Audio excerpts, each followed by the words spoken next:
Hey, Wagwan with the Wagwans. Welcome back to the Big and Serious Podcast, the space where we keep it big, we keep it serious, and we keep a little bit of trouble in the mix every single time.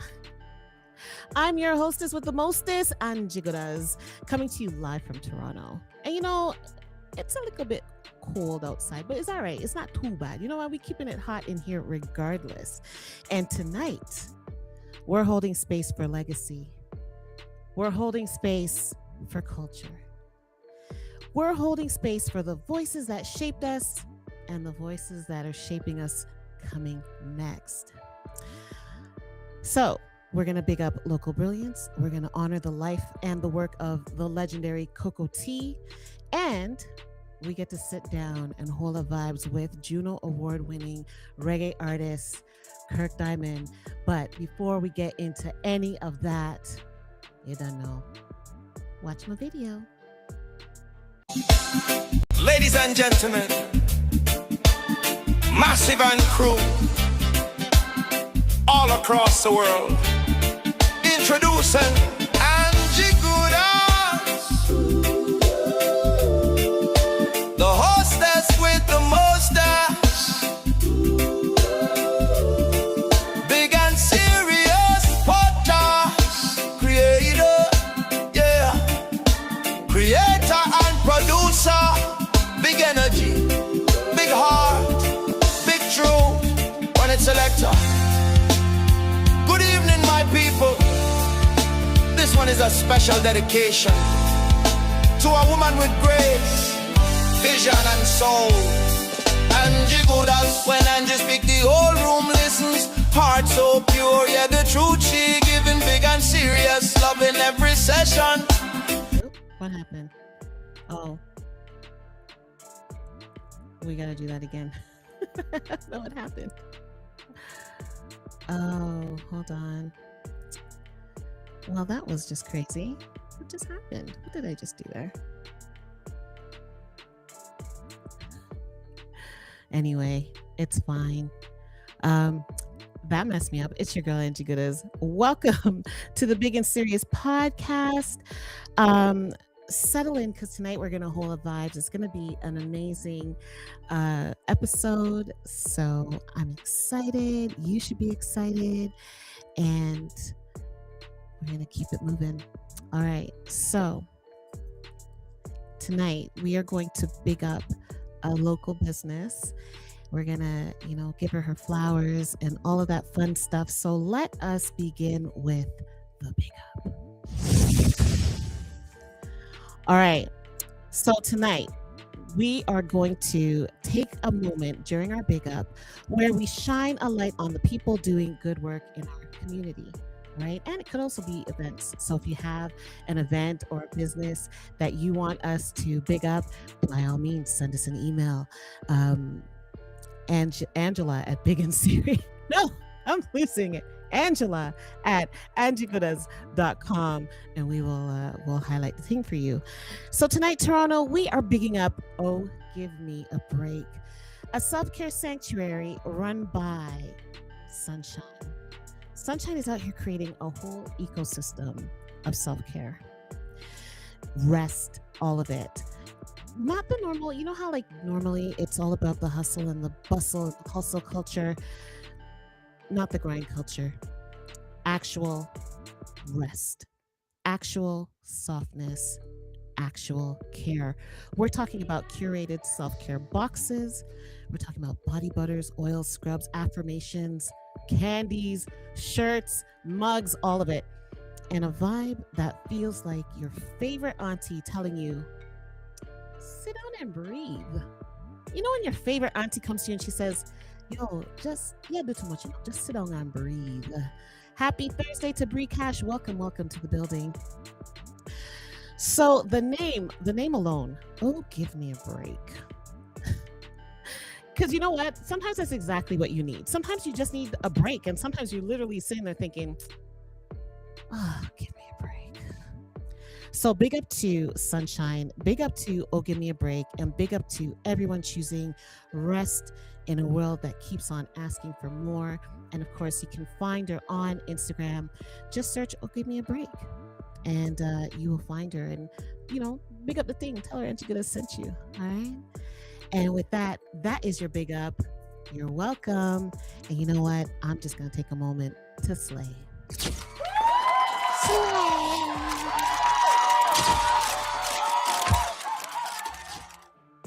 All right, so as we move, we're going to keep it moving. So now I think we've entered the time where we can allow TikTok to enter the chat. So I'm going to take a moment to say, Wagwan to TikTok. It has been a minute. Oh, it's been a minute, but you're in the building. And also, let's take the time to bring Instagram into the chat as well. Wagwan, everybody. Yeah, welcome. Line up yourself. Walking, rolling. Yeah, man.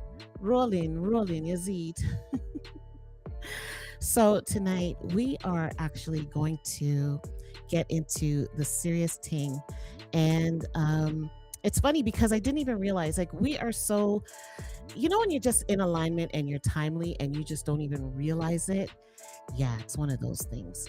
So we are actually going to talk about a man who is amazing and who was amazing. And we lost him almost a year ago. I was actually shocked when I was looking at the calendar and the timelines of everything, and I realized that we lost him a year ago, almost a year ago on March 11th. We lost Coco T. 1 second. What is my system doing? Hold on a second here. Are we good? We good? We good? Yeah, we good. Yeah. Anyway, so March 11th, 2025, it was devastating. I know I was very upset because, I wanted to have the opportunity to interview him and I was too late. So I didn't get to, but we are going to get into the life, the history, and the legacy of Coco T. This is our serious Ting. All right, family. So this one really does hit close to the heart. I actually met him when I was 16 years old. My dad says he was a cousin, but I don't know about all that. I never got to meet him. So I'm going to be like, all right, we're going to let that slide because I don't know. But when we talk about reggae, real reggae, like real authentic reggae, message reggae, lovers reggae, roots reggae, you have to talk about Coco T. A man whose voice felt like comfort. A man whose lyrics felt like guidance. A man whose presence felt like home. And he came from Rocky Point. So Coco T, who was actually born Calvin George Scott, was born on September 3rd, 1959. He was a Virgo, Virgo energy, big energy. So he was born in 1959 in Rocky Point, Clarendon, which is actually a fishing village. And it has it's not a big place, especially big up the Veer Massive. You know what? Big up to the Veer Massive. Zantale Wagwan, welcome to the building. Hello. So Rocky Point is not a big place, but it is a big place, if you know what I mean. You know what I mean? You know them one day? So he grew up singing in church and school choirs. And the sweetness in his voice that we love. And Coco T is sweet. Like the drink should be sweet. And the artist, his voice is very sweet. And that sweetness was in his voice from the very beginning. But life wasn't easy. So think about this. Before he was Coco T, and I mean, we think of him and we just think of Coco T, the entertainer, Coco T, the singer, Coco T, the international artist, just the quiet shot likkle man with big energy and big presence. But before he became Coco T, he was a jockey riding racehorses. And that's actually interesting to me because I met him at Caymanas Park in Jamaica, which is a racetrack. That's where I met him when I was 16 years old. Don't ask what I was doing at the racetrack. They got my little date and thing. And anyway, we're not going to get into that. But he was a jockey riding racehorses. Before he became Cocoa Tea, he was a fisherman out on the water, which makes sense because coming from Rocky Point, it is a fisherman town. It is a fishing town. Listen, you can get the best lobster, the best fried lobster comes out of Rocky Point, in my opinion.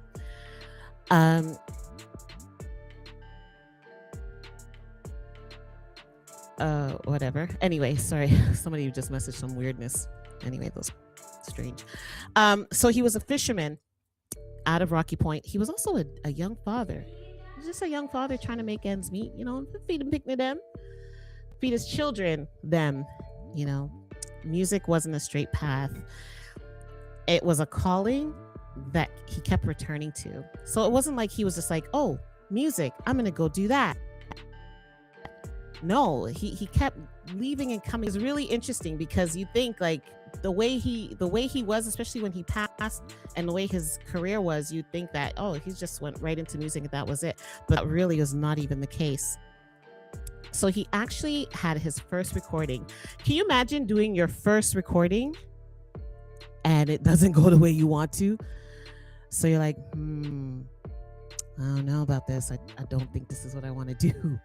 That's exactly what happened to Cocoa Tea. So picture this. He's 14 years old.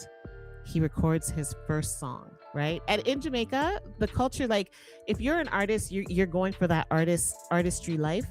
Your thought process is me I go bust, which means I'm gonna make it. I'm gonna, like, big lights, bright lights, big city. I'm gonna make it. Me I go bust. So he's 14. He records his first song, Searching in the Hills. And it didn't hit. I think people were still searching in the hills for the song because they couldn't find it. It was a disappointment. And the disappointment cut so deep into Cocoa Tea that he walked away from music. He was like, you can't bother with this, yeah, man. Gone. Didn't bother with it. But the dance hall kept calling him back. And we're talking like sound systems rolling through Jamaica. Big up to Bodyguard.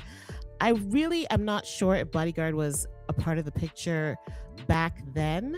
I'm not thinking Bodyguard somehow because not sure if Bodyguard was part of the picture back then, but the big sound systems, the big speakers out on the lawn, having the opportunity to toast on the mic.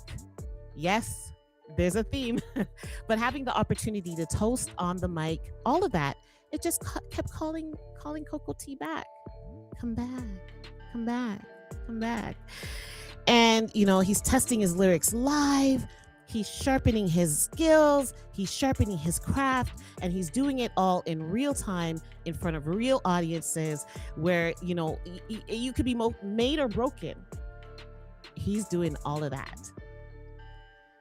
And then in 1983, he decides, well, gotta go to Kingston. Which makes sense because Kingston is actually the heartbeat of Jamaican music. So he links up with a producer whose name is Henry Junjo Laws. Junjo. And that's when the world started paying attention.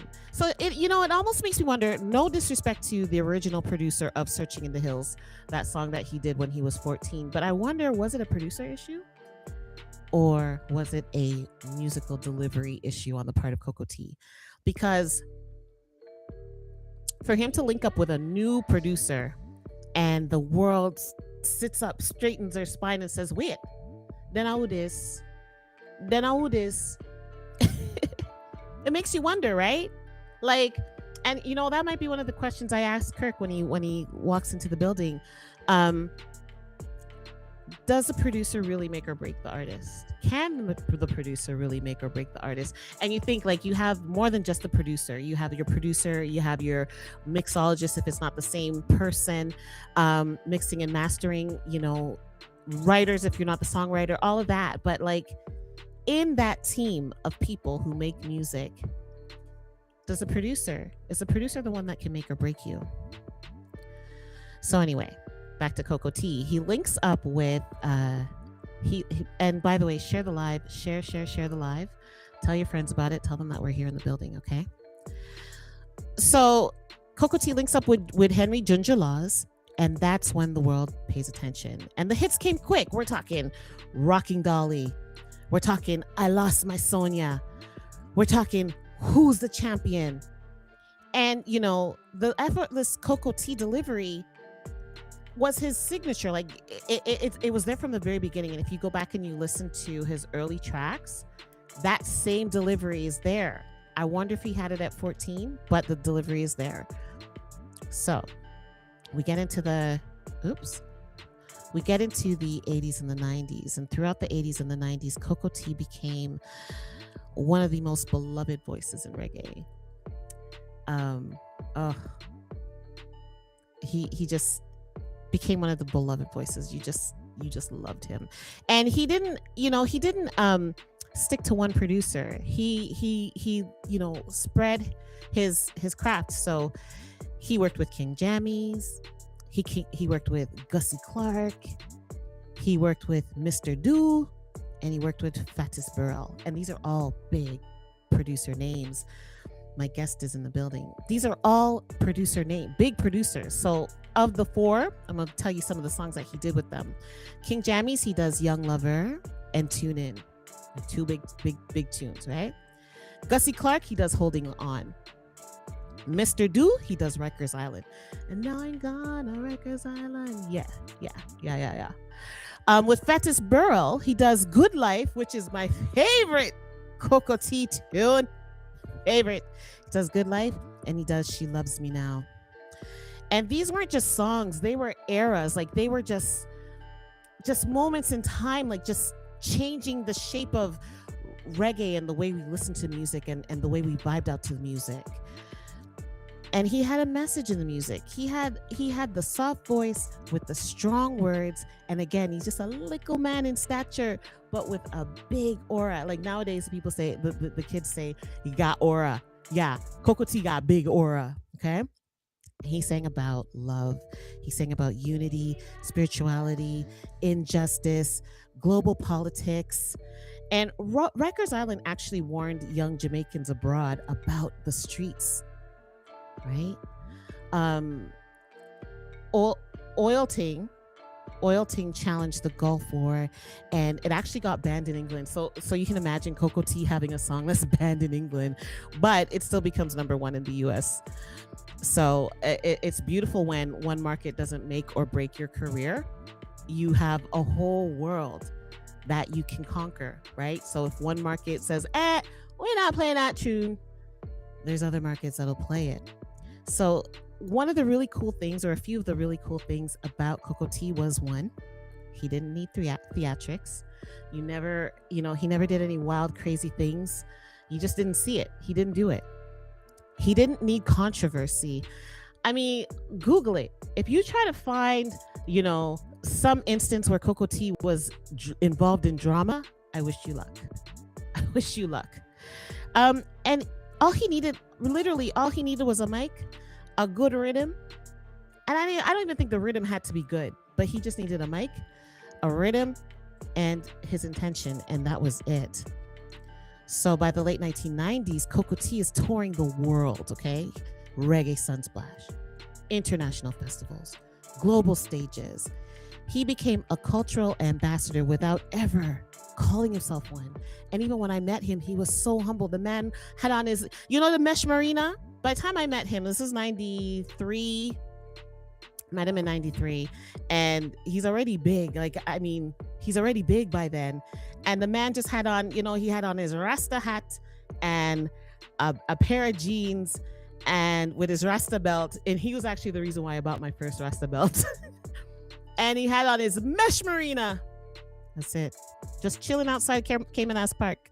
Just chilling. He didn't even have an entourage. It was him by himself, just chilling. He never called himself an ambassador. He never bigged up himself in that manner. It was just that his voice was just carrying Jamaica with him wherever he went. And his lyrics were carrying the wisdom, and his presence was carrying peace. So why does Cocoa Tea matter? Cocoa Tea matters because he stayed true throughout every shift in reggae. He still remained Cocoa Tea, Miami, right? Roots, lovers, dancehall, digital. He remains himself. And that's why he's touched so many.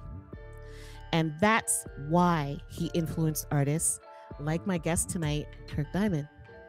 And that's why we are honoring Cocoa Tea tonight. And speaking of Kirk, I heard him enter the building, so I'm going to take a look to see if he's ready. You ready? Thumbs up if you're ready. He's like, yeah, man, bring me on. Let's do this.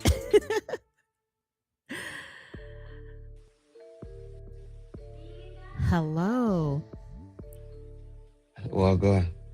Wagwan, Kirky. Welcome to the building. I'm so excited. I had to actually not fangirl. You know when you geek out because you're like, oh my gosh, I'm gonna, I had to tell myself, don't geek out, and just, you're good, man. You're good. Yeah, nobody heard that. Yeah, we're not do that, right? He's like, Angie, don't do that. All right, just cool. Actually, I'm gonna change my landscape here. Give me a second. Yeah, we like that better. All right. Yeah. I'll pull up my questions and we will get into it. So, how are you feeling tonight? I'm well, I'm well. Yeah. I'm just looking forward to winter being over. I know. What do we got? 3 weeks left? About that? It seemed like it now finished. We have to just hope that April behaves itself, because April's a wild card, really and truly. Yeah. It is a wild card. So we're in 2026. We're already into March, so we're like 3 months in. What type of energy are you moving with this year? Positive energy, as usual. That's not going to change. It's just, trying to not make what governments and all that is doing publicly affect my mood and the spirit. Trying not to allow any fear to enter the space. Yeah. Yeah. And that's huge, right? Because you it's so easy to get sucked into the fear and to get sucked into all of the things that's happening. And it's good that you're like, you know what? You do your thing, I'm gonna do my thing over here. Yeah, but we still have to pay attention to what is happening, but at the same time too, it's just like what's going to happen is going to happen. Mm-hmm. Right? And I just can't afford, for myself personally, I can't afford any form of negativity in my immediate cipher. Because it really takes a long it takes too long to release after it enters. Mm-hmm. It's like a parasite. You can't take no pill to get rid of. So, It's so true. I know for me, I try not to get angry, because if I get angry, it'll take me a week, Kirk. It'll take me a week to calm down from it. Like, it's going to be playing in my mind. It's going to be like, it's too much drama for me internally. So I really try. For me, anger depends. It depends on why. It depends on why. Because you have some things that take me years to get over, to be honest with you. Yeah, but it just depends on the reason. If I don't understand it, longer. Because my brain is trying to make, sense of the situation. Mm-hmm. I get it. So you're trying to understand how this happened, or why did this happen, or what was their motive, or mostly why, like why it happened. Especially because I'm not for me, anger comes from somebody doing something directly to me, right? Mm-hmm. Or making me react out of self, like getting a reaction out of me that I did not want to release, and then it's like to battle all of that back and stuff like that is not conducive to me. I get it. So let me tell the massive who I'm talking to before we go any further.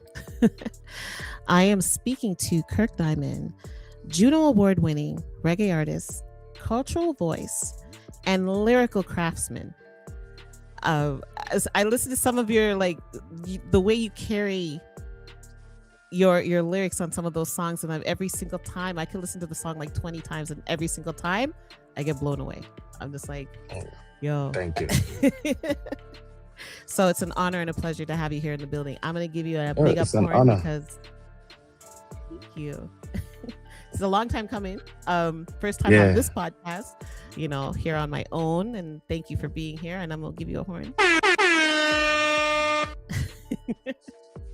So we're gonna take it back to the beginning, musical beginnings. What first pulled you into music?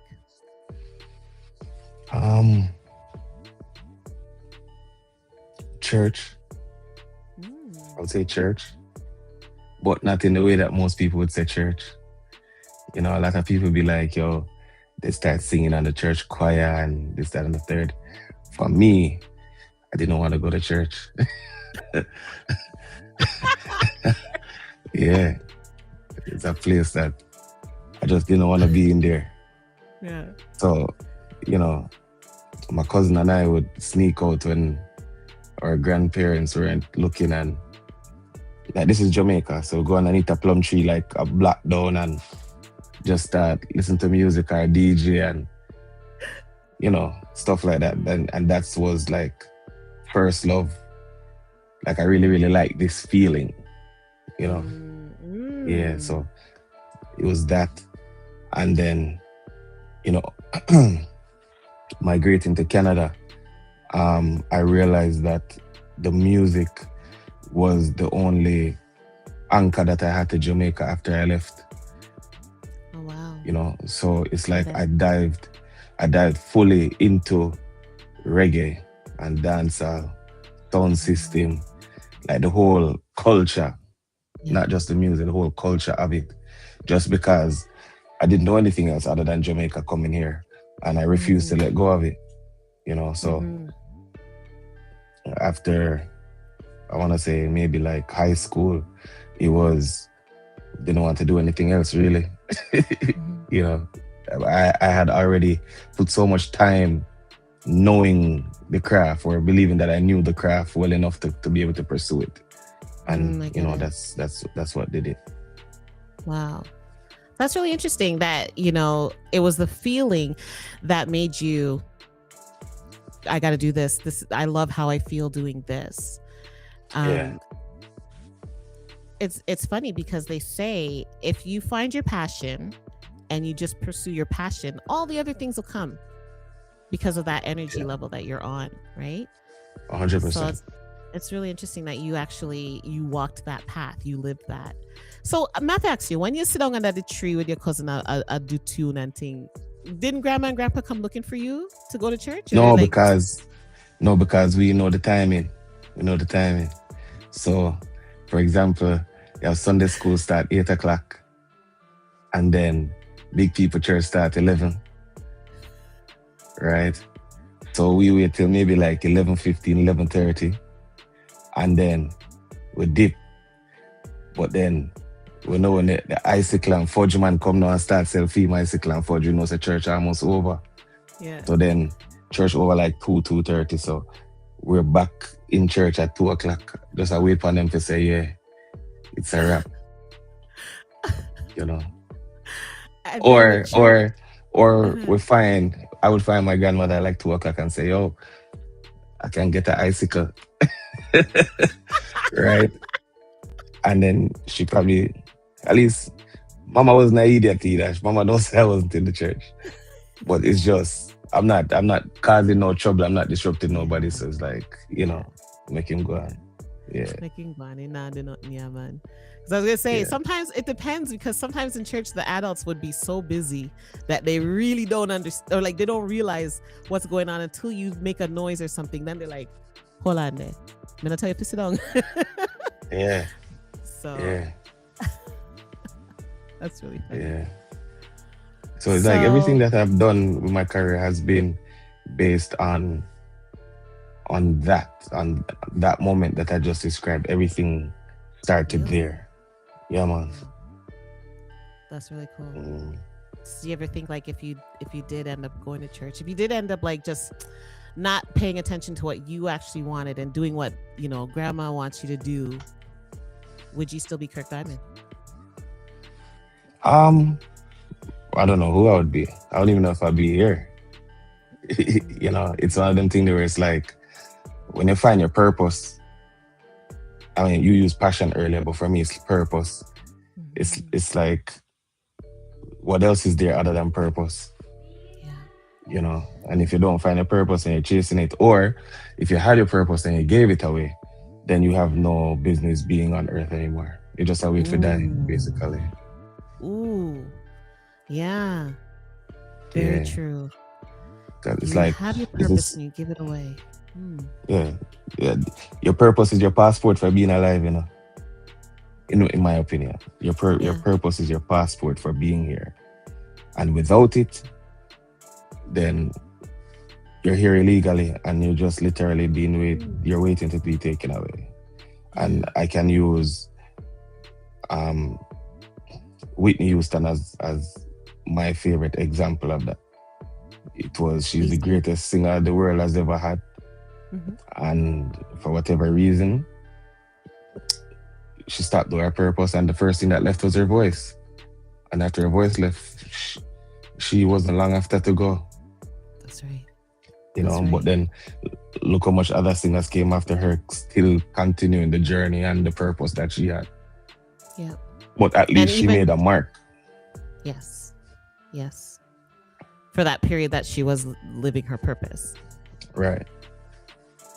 And it's interesting because people talk about if we stay on Whitney Houston for a moment, like people talk about her being the voice and there's no other voice that's going to sound like her. But I heard a singer sing one of Whitney Houston's songs and sound exactly like Whitney. So it's like, right? Yeah. If that person gets the opportunity to now step into the purpose, if that is actually their purpose, where do they end up? Where do they go? If they are, Well, it's courageous one. enough. It's one thing to have the voice, right? But are you as charismatic as a Whitney? Are you, when you smile, when you laugh, does the whole room brighten up? Yeah. You know what I mean? Like, are people excited to see you deliver this? You know, it's more than just the talent. It's the person that it belongs to ultimately. Mhm. Yeah. So So it's like that's why, like, just now you can talk about a cockatoo and cockatoo fans will be like, yeah, for real. You can talk about a Dennis Brown, you can talk about a Bob Marley, you can talk about a Peter Tosh. It was more than just the talent. It's who they are ultimately. What they yeah. meant to the world as themselves. Yes. Yes. And one artist I'm going to talk about him a little bit later on in the show, but we lost Laser Current today. Mhm. I don't know if you had ever met him. I had the opportunity of Yeah, yeah, meeting him yeah, a yeah. couple times, It and was my even brethren. him, he was your brethren. So my deepest Yeah, condolences to you. yeah, man. Thank you. You know, and he was another person who's just his personality was just beautiful. He was just such a nice person. Laser current is one of those. When you not expect certain things. So last night I was on my way to the studio and I don't know, I was driving and something told me to like open up my band chat, and Joshua Lucas put it in the group chat and I was like, this can't, what are you, stupid? you know, Yeah. like my just laser current the other day like that. Nah, go work. And it took me a minute when I got to the studio. I was in the car for like a full 45 minutes just sitting there, like just can't understand what was being said to me at this point, you know. I get Yeah. it. That's a hard one. It's funny you say that, your reaction was you stupid, because I got a message this morning and she just kind of sent me the picture and sent me an article, and I was like, what are you like, what that's all I messaged back. What? Nonsense. you know um because you're just like, that was like, if there's ever a blindside moment, that's a blindside right there. Yeah, 100% not expecting that. Yeah, not at all. 100% not expecting that. And It's he's funny. he's one of those people that he fought to do music his entire life to the end, fought to do it. You know, and I think the last thing I saw from him was he was in Jamaica and performing on TV and all that, and I was, smiling, thinking, say, yeah, he actually, did it. And a lot of people don't even remember, before Blessed, it was Laser Current that had the #1 song from Canada before Blessed, Yes. so yeah, even stuff like that, like, it's sad though, but Wow. Do you think if we go on to Purpose, actually, I can't even ask that because I don't, outlaw it. I can't even ask that. We're going to leave it. Going back to you and your musical mhm. beginnings, the young Kirk, is just starting out, getting into music, learns that he can be a lyricist and he has delivery. Who's influencing you? Who's your musical mentor, so to speak? I mean, if you were any like coming up or now. When you were just getting into music, well, we'll do both. You can tell me coming up and now. Well, it was, I mean, living in Jamaica, it was what was on the radio, what was playing on the sound systems and stuff like that. Um, so for example, for me, I don't advocate for reggae as music. I advocate for it as culture. You know what I mean? Just because I identify with reggae on every single level. So it's like, for me, I know the music that Stone Love back in the 90s string up them sound to. I know what Metro Media string up them sound to, because I remember clearly on a Saturday night or a Sunday night or whatever, Sunday evening. Not even night, it will be evening, like as church done on a Sunday, then the sounds turn on. You know what I mean? Yeah. So I know, say, you can hear Yellow Man and Elvis Presley early on the sound. I know what it sounds like when the bass, they're testing the bass, Yes. Blueberry Hill and them song there, Yes. right? I also remember vividly what the yard smelled like because they was cooking dinner. I remember Oh. the soup. I know, even though I don't really deal with it now, but I know where dancehall curry goat tastes like different from 9 Night curry goat. Okay, you have to tell us what's the difference. Well, I couldn't tell you no. I don't even know if them still have the Have same a people different that's doing twist. that. Yeah, you know what I mean? So it's like, for all of these things, it's like everything was just culture. Like, it never feel good if all of these things weren't happening. Mhm. You know, the white rice and the curry goat or curry chicken have to be over there. The soup have to be over there, and people just getting ready, and it was a part of the experience. Mhm. At that time, as a young person, then Beanie Man definitely, Mhm. because he was doing the dancing, sang them and Mhm. all that, and Garnet Silk, yeah, like those type of people, Garnet Silk, Ninja Man. We always like, my grandmother's favorite DJ was Beanie, Ninja Man. Yeah. Shabba Ranks, Mhm. and this is 90s. And then, after migrating, then, the Bounty Killer, Beanie Man, same way. Then you had the era of the crews, so Scare Them crew, Main Yeah. Street crew, all of these crews. Vibes. Yeah. And then by the time I got to high school, then it was Vibes Cartel who just took my brain to a different level, because now I'm hearing words being put together that I can understand now as a teenager, that is similar to what I'm exposed to being in Canada, which is hip hop. So Yes. Now I can't put a Jay-Z over a Vibes Cartel. I can't put a Eminem or a DMX over a Vibes Cartel because he is delivering lyrically at the same magnitude, if not higher, Than them. than they are. You know what I mean? And he's dealing with culture head on, not necessarily.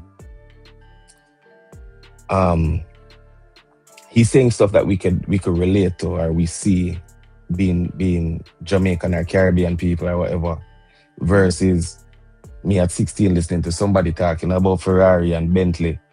Well, I Yeah. don't even know what that look like. Yeah. You know what I mean? Yeah. So it's just one of those things where, you say, yo, him have on a jersey. Majestic Yeah. and hardwood classic Mhm. jersey. Cheers. Yeah, may I understand like cause I'm wearing it, you know what I mean? Yeah. You're like, wait, hold Um, on. Yeah. yeah, so stuff like that. Those things really influence me. I don't and then, I moved to Saskatoon and then, that's where, spiritually, that was my rebirth, I would say, where I Wow. embrace Rastafari and thing. And then it was certain things I had to, release from me. So still listen to some of the song them, but I mostly listen to the stuff that I'm more conscious now, Right. So, and then I had to go back and listen to like, what Bob Marley them was dealing with, Jacob Miller them and all these people and, and Chronix. Mhm. He's one of the people that really kind of you push the bar for me, you know what I mean? Not necessarily lyrically like a cartel, but lyrically in the sense of I understand fully what you're saying on a positive and conscious level. Right. You not have to put 25 different ways to Yeah. tell me something when you could just say it one time and I get it completely. And he must sing That's right. sweet, so Yeah. embracing that. And then outside of that, it's people them that are around me, and that's just on a musical level. What influences me more than anything else is like lived experience and family and all them something there. Mhm. 'Cause I don't write anything that I don't live or Yeah. what I'm thinking about or stuff like that.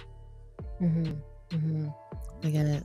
And it allows you to then be more authentic. Well, it allows you to be authentic in Mhm. the songs and in your delivery and everything because you're like, yeah, this happened last week. I'm just telling you about it now, type of thing, right? Right, right. So then it's like it's frustrating for me now. It's like as much as I have like a good amount of fans and stuff like that. It's like sometimes you go one away and you hear people say, "Yo, nobody now listen to a Kirk Diamond at all." Oh, And then it's like, "Oh, no bother me, that no bother me." yeah, yeah. Trust me, that no bother me. Um, it's it just shows you that not everybody is going to not what is for who is for it will reach them. You know, Yeah, yeah, yeah. So that no bother me at all. But it's like if most people in the diaspora would realize that I am actually speaking our experience, because if you live here for 10 years, 15 years, 20 years, and you're trying to relate to what is happening every day in Jamaica, then you're living an illusion because you have no idea yeah. what that life is like. And that is the reason why, you know, when I sing They Are, Escaliva, I sing Life in the Factory and this and the third, like these are songs that hit harder here because we understand what is being said, That's right. right? That's Yeah. right. With the Jamaica, setting the foundation in Jamaica and then growing the roots in Canada, and then even then, I guess essentially we could say growing the locks in Saskatchewan, which actually Mhm. surprises me because is there like a large Rasta culture there? No, there's no Rasta culture there. There's no Rasta culture there. I happened to go work on a mine in Saskatoon, and I went by myself, no family, no friends, no nothing like that. But I knew that how my life was before I left to go to Saskatoon, it wasn't going in the right direction. It was so dark, proper dark. Even the sunniest day that you could say like this day is beautiful to me felt dark. You know, so it wasn't till going there and linking up with a few Jamaicans, even some of them that they were just starting their Rasta journeys as well. Where it's like, mind you, we have money like Walker. We're making a good amount of money because it's in the West. Yeah. And, we are buy ridiculous things. We are buy bike for nothing at all and we can't ride bike. Obviously, we learn to ride bike because we have to buy them and things. So, Yeah. and then I'll go link a virgin and knock him room door. And when he open him room door, him have 3 books on him bed. And I say, yo, sticky, we are go on the road. Yeah. And I said, no fire, me I read this thing up on Marcus Garvey. And then I said, yeah, wait a minute. And then that one question lead into like a 5-hour discussion. And when you look at like 15 man, they talk about Marcus Garvey, Haile Selassie, and all of these people. Well, most of them, started the journey. And I think maybe like 5-6 of us is still on the journey now. Because really? you have to remember, yeah, because what happens when, you get used to making over 100,000 a year and then, you decide, say, I can't go back to less than that. Yeah. Right? So some people just like, yo, dealing with consciousness is actually harder than making 100,000 a year, which is crazy to me, but, Really? Yeah, because what happened now is you have money where it's like, you can almost get any girl you want because of the confidence level. Yeah. Right? Okay. And then when you're flossing like that now, it's like, when you're flossing like that, it's like, yo, how can you say you don't want this? At least it's okay, it's cool. Because, and then you attract a type of female that expect that 100,000 to go to work at some point. You know what I mean? So, Get it. and then you get used to this lifestyle now where it's like, the hottest set of girl, them is yours. And now when time that dry up, and I've seen this, literally seen it. I see when it dry up and that whole family mash up. Wow. Yeah, when Monday a court, no, a fight. You know what I mean? And judge telling man, say, yo, listen, you were making how much? When? No. You owe this lady 250,000. Even though you're not making it now. And you're not making it now. To the point where them take with passport, take with driver's license, all of that. And I'm just like, yo. And that's a problem. That's a huge You know what I problem. mean? And then, but the ones that stuck to it and dealt with it, we realized that, yo, really and truly money is a tool. We need it. And, we find that, with it, we can get some sort of so-called financial freedom. But, I'm happier now. Let's just say that I'm happier now than I was before that or even then. So I give thanks for that. Yeah, for sure. It's really interesting because it's like, you have the big money, but you don't have the happiness. So then you're looking at the big money and it's not even, it doesn't really mean anything. Like it doesn't mean much, right? I get Mind you, if I could go back now, I'd obviously and absolutely do things differently with my money. Yeah. Right. Yeah. But almost every dollar of mine went to music anyway, so it never really, It wasn't never really made no difference to me. Yeah. You probably still would have gone to music same way, Kirk. Yeah. I just know now. Mind you, it's like you pay to learn, right? So it's like, if I knew what I knew now then I would have spent it completely different and I'll be in a way better situation. I think. Yeah. Yeah, I get it. Yeah. So when I was making really good money, it's funny, my daughter, big up baby good is on the outside. We literally were having a conversation today and she was like, Mommy, I remember when, they told me to go to the office at school and you'd be in the office and then next thing I know, we're getting on an airplane. We're flying out, and it was like money was there, but was the happiness there? nah, I can't say. I was actually very depressed back then, but I was making good money, you know. Yeah. Um, so it's really interesting, you know. Whereas now I'm not making as much as I was, but I'm very happy, right? Very Yeah. happy mentally. 100%. So it's really interesting. It makes me kind of wonder though, if I had both, what would that have looked like? Right. What would that really have like? What really would Goodas have done with her extra money, you know, and energy at that point? Like, what really would have happened? I regret not traveling more, to be honest with you. Mm, I regret not traveling more. mhm. You know, I get to travel mostly because of music, Yeah, which I think I kind of probably said that, and that is what is manifesting. You know, love it, love it. yeah, like, um, yeah, you know, Africa, now the Caribbean and all that. I've always said that it's music that's going to bring me there, and it has, Mhm, right? But then it's mhm. like, now I'm going to places that I'm falling in love with. You know what I mean? Like outside of Jamaica and all that. It's like Yeah, I could see yeah, myself being here, you know? yeah. I get Yeah. it. And some of those places, I mean, really and truly, the similarities are crazy, you know. Mm-hmm. So it's like, oh, hold on a second. Especially like I know for us growing up, it was always like every family vacation was Jamaica. That's it. Like Right. we going to Jamaica. That's it. Kids are going to the country. Parents are going on the north coast, you know, to the tourist areas, right? Right.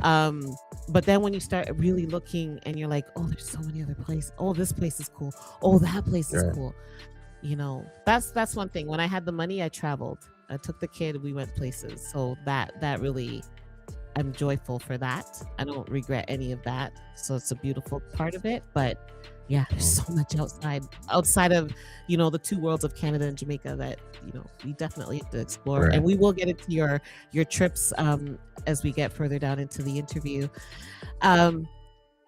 So would you say that Canada has influenced your culture in terms of the music at all, or is it like I'm here, but I ended up bringing Jamaica with me, so to speak? So, you know. It's both. Um, I don't know if I brought Jamaica with me. I just felt like that's what I'm Jamaican, you know. Everything that is cooked in this house is, is Jamaican food or Jamaican, you know, it's done the Jamaican way, Yeah, you know. influence. Yeah. So, you know, I even still have a very deep accent, and I've been here most of my life. Like I'm literally Canadian. You know what I mean? But, you know, at this point, there's just certain things that I was just unwilling to let go of. And you don't, it becomes challenging when you start dealing with the industry itself on both sides, where it's like, which I was battling with this for years, which was Canada treats me like I'm Jamaican, so I should go back home. But then when I go to Jamaica, Jamaica say I'm Canadian, so I should go back home. Go back home. Go back home. So you're like, where's home? So what is home and where is home? Yeah. And, you know, battling with that has been the biggest battle of my entire life. Battling with that. Where is home? You know? And you know, we don't talk about that enough. We really don't, like, as a culture, we really don't talk about that enough. And that aspect really, I've seen it break my cousins, you know, where they're lost because you go back, you come. I mean, I was born here, but we always went back, right? But you know, I had cousins that migrated here, and they come, and then when they go back, or when we all go back, it's different for them, and just seeing them react to that difference in how they're being treated and all of that is it's actually heartbreaking to see. Yeah, of course. It's a thing where it's like, it's almost like if your parents don't want you. Yeah. Right? Like your parents don't want you. and who you live with don't want you. Yeah. So it's like, where where do you go? You Where do know. I go? Mhm.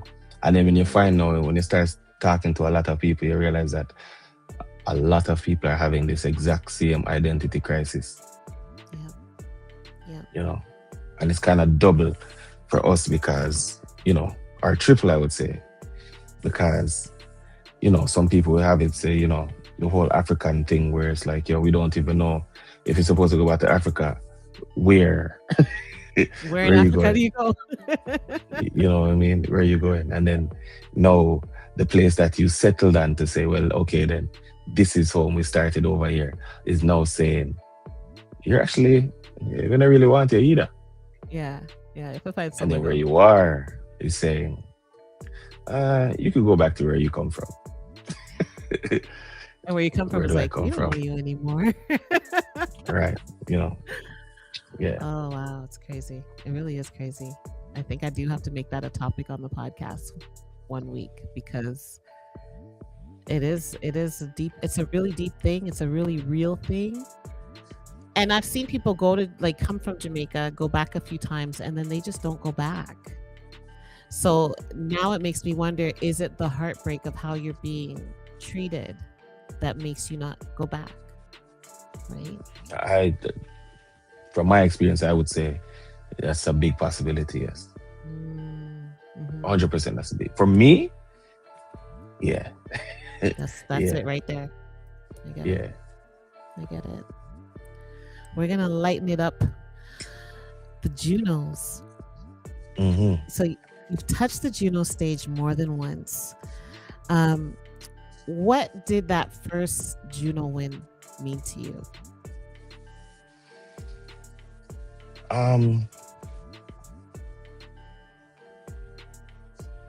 The first Juno win had so much controversy around that. It had so much controversy around that. Um, yeah, the first Juno win, I had no freaking money anywhere. It's the same cousin that I told you about underneath the plum tree Yeah. flew from New York to Vancouver so that I would be okay. Right.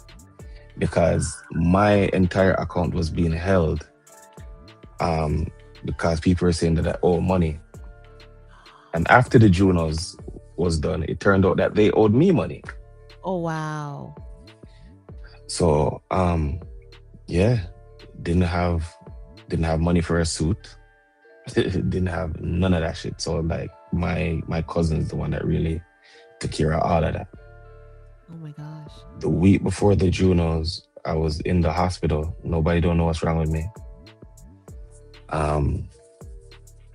And every room that they put me in, maybe like 15 minutes to half an hour later, somebody else in that room would die. Yeah, it was scary. And then after about the fourth one, I just say, you know what, I'm not staying here not one more second. I gotta go. I gotta go. Yeah. And then I cut and came home, and the doctor called Vancouver where the Junos was and told the hospitals in the area to be on lookout for me. If it was, I've never seen it like that. It's like, yo, when I get off the plane, I may need to go to the hospital, and there's nothing wrong with me. So the first Juno win, as much as it was a lovely thing, my mind was not on that at all. Oh no, you were trying to live. Yeah, my mind was not on it at all. And what you call it, afterwards, after the Juno win, we were on top of the World Cup, we win. And then we were trying to go into like the after parties and all them something there, and it was just like, we didn't know how to get a no after party. We didn't even know that it was something that they had to invite you, or you have to RSVP in advance. Oh. And so we gone now, and we want to go to the after party, and it was, your name's not on the list. Go sit down somewhere over the summer. But you just So won. exactly. So lucky for me, a friend of mine now, her name's Selena, who works for the CBC. She came and she congratulated me, and she's like, "Kirk, congrats on winning or whatever. Not you're not going upstairs." And I was like, "Yo, they said that my name's not on the list and I can't get upstairs and all that." And then she's like, "Come with me." And she almost fired the person that told me that I wasn't on the list. And she got two security guards to bring me up a private elevator to the VIP room and open the door, and I'm in front of bare naked ladies and Michael Bublé and all these people. So yeah, 'cause Bare Naked Ladies was being inducted into the Music Hall of Fame or the Juno Hall of Fame or something like that. Right. So, and because of the whole situation, me being still new to it, it was my first time meeting them, and I never even said anything. I just kind of like still not sure how to fit in type of vibe, and So it's just like a hi and then go over in your corner type of thing. Yeah, definitely. And that was 2018. So 8 years later, I'm in a room with bare naked ladies again, taking picture and having full out conversation and stuff like that. So I would say that I've come a far way since that. Yeah. True. So as you won the first one, the second one, the third one, we're looking at the fourth one. We're just looking. We're just looking to see what won, right? Has each award, has it been like a punctuation that has shifted your cultural voice and how you see yourself? I'm always gonna stay true to myself. It's just a matter of how does the community see me. Because you can speak for the community, but the community don't want you to speak for them. That's true. So I watch carefully at things. I try to support as much as I can. And if you don't see me supporting something, it's because they have done something to offend me, or I just don't feel safe in their space. And there's a lot of things that I really feel like they use me as the fat calf. Or like they'd rather to bring me and put me in their room to say Kurt Diamond is here, just for everybody in that room to beat me and kill me. So oh wow. Yeah, so because of that, I have decided, me and the whole team have decided that, certain places I won't be going back to, which is unfortunate because I actually like the people, but they clearly don't like me. I get it. I get it. And it's one of those things where they don't understand, where it's like they feel as if say the Juno thing is just an award, but they don't understand that this thing here is so it's like you win enough time and all of a sudden it's like when you win it one time, you're never supposed to win. You win it 2 times, because of this person making it. You win it 3 times, them not nothing to say, but they don't want you in their places, And then the Junos almost took the category out of the award show, and then I was being blamed for that. Then it's because of me, and I'm not even the one that has I won 3 times, and I'm not even the one that won the most. I'm not even nominated the most, and it's like you're putting that on me. I felt that to be unfair. Yeah, very much so. And you know what I mean? And yeah, and sure, I'm not even want to dark up a thing no further, because no, I know, I get it. It's just certain things. I do it for us, and I just hope that eventually, not when I'm dead, but eventually they will realize that everything I've done has been for us, the Jamaican people that live here. Because like I said, they don't understand how the Juno thing go, because if you get nominated for the Juno 15 times, when you go there, you would realize that every time you went, the whole 15 times, you saw the exact same people in that room. Oh.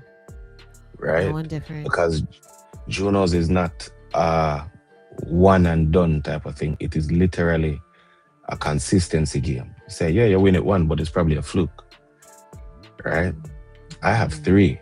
Celine Dion has maybe like 28, Yeah. 30. It's like, you know what I mean? Like them type Yeah. of something. So it's like they are now in the in a space in their career now where it's like they don't have to go to the Junos no more.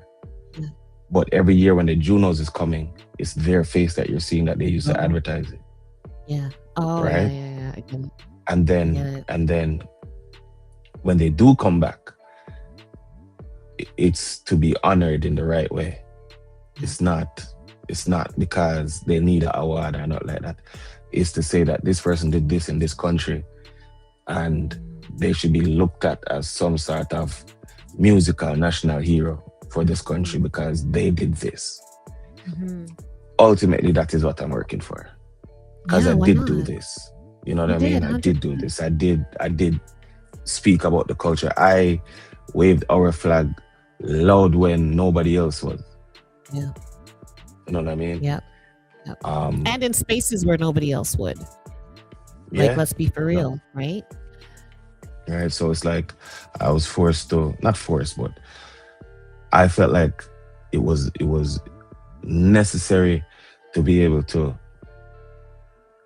do the interviews and speak with my accent and represent the culture, because there's people that they would place that responsibility on that really don't care about the culture. Them just use it as a hype.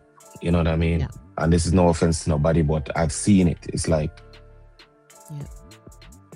for Canada to look at Cardinal Official like he is the Jamaican ambassador for Canada is ridiculous.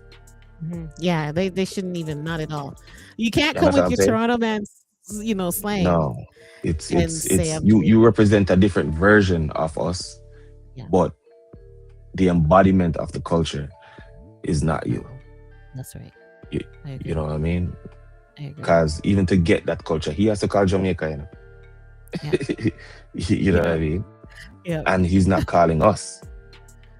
He's not calling us. We're too close, because that too, again, it's like, because we're here, it's almost like we're looked down upon to say, well, then, oh, you're Canadian, or you're not really in it like that. Like, okay. You know, but so it was still. Yeah, I get it. It's really interesting though. But it's true. Like, you do get looked at because you're here. You're too close. Proximity. I need to get on an airplane, and not Yeah. across Canada. I need to go south. You know, Right. I need to go south to get to you, and then we can have a conversation, and then we can talk. But yeah, I've heard people say like he's so Jamaican, and it's like, no, he's Mandem. You know, Yeah, he's Toronto. he's Toronto. Yeah, he's You know? absolutely Toronto. Yeah. So it's interesting. It's funny because when he came out with Bacardi Slang, I felt seen as a girl whose parents are Jamaican. Like, I'm first generation Canadian, right? So my parents came here, and in this space at that time, I didn't really see the culture, right? So he came with Bacardi Slang, and it was like, oh, this is the closest version I'm going to get to it out of Canada. So cool, right? But if I wanted the real stuff, well, I was going downstairs into the basement and listening to my dad's vinyl records, you know. Right. That's But just what mind it is. you, Bacardi Slang was one of those things that all of us felt proud when that came out, because we finally felt seen. 100%. You know, and I think, if I'm being honest, that probably inspired Busta Rhymes to start embracing his Jamaican roots more, because I never hear so much butter come out of his mouth before that. He would You know, hit one or Bacardi two Slang. Leaders of the New School, but it wasn't anything Yeah, crazy. not like this where he's just Not like speaking straight now. butter all day. Not like You now. know. And bigging up and having the flag and all that. Yeah, no. Yeah. No. So this Juno nomination, does it feel like another chapter in the legacy, or is it like it's a stepping stone to getting to where you're going? Both. This one is definitely for us. It's definitely for us. This is because the song's there, right? So basically the song is talking about, that we're actually here. Like Jamaicans did come to Canada. Yeah. Jamaicans, this is the life that we're living in this place. We are here. And what I hoped for the song was it to open up a conversation about the situation that we're in as far as the culture is concerned. For example, 60 years ago, there's only one radio station on a Sunday night that plays reggae music mainstream. I don't even know if it was mainstream then, but 65 years later, it's one radio station on a Sunday night that plays reggae music. Reggae music. Yeah. Yeah. So not much has changed. The only thing that is added to that is the Juno Awards to say, well then, we have some sort of representation here. So that was the conversation that I was hoping would happen. And there's still enough time for it to happen. I wouldn't give up on that, so to speak. But, I just used every opportunity that I get to, put my best foot forward and do for us, because no one was doing for us, or no one did for me anyways. Everybody's doing for themselves. Yeah. As we get into doing for us, you did a really cool show, and I'm so sorry I missed the show. But you did a show in Brampton at the Rose Theater. I can't remember the name of the show. I wrote it as Reggae History Show. You can call it that. You could call it that, right? Where you we went through the history of reggae, and even highlighted Louise Bennett as well. How important was it for you to be a part of that project? And that show? It was I want to say it was an honor to do it. Let's just start there. It was an honor to do it. I just wish that there was more of a bigger budget for me to put together something that would have involved more people. Because the history of reggae to be told in 75 minutes, you're missing out a lot. Yeah, definitely. You're missing out a lot. And the whole thing was basically my band, and I brought on Tyro McLean. And people loved it. And I got probably the biggest encore of my career so far. Wow. There. Yeah, and it was lucky enough for everybody. Because like I said, the show was 75 minutes. So after 75 minutes and the show is done, nobody wanted to leave. But because it's my band, I had to go back out there and do maybe like what we already knew, and that's when I felt like I really got comfortable, because no, this is my time. It's not. Yeah. It's not a part of the play. It's not a part of the production. It's okay. Kirk Diamond show just start, and I think the crowd felt that. Felt the crowd. Yeah, and there's people there from like Florida and all them something that came to see me perform too. So people from Jamaica as well. Yeah, but I appreciate the opportunity. Were there any moments of that show or that night that surprised you?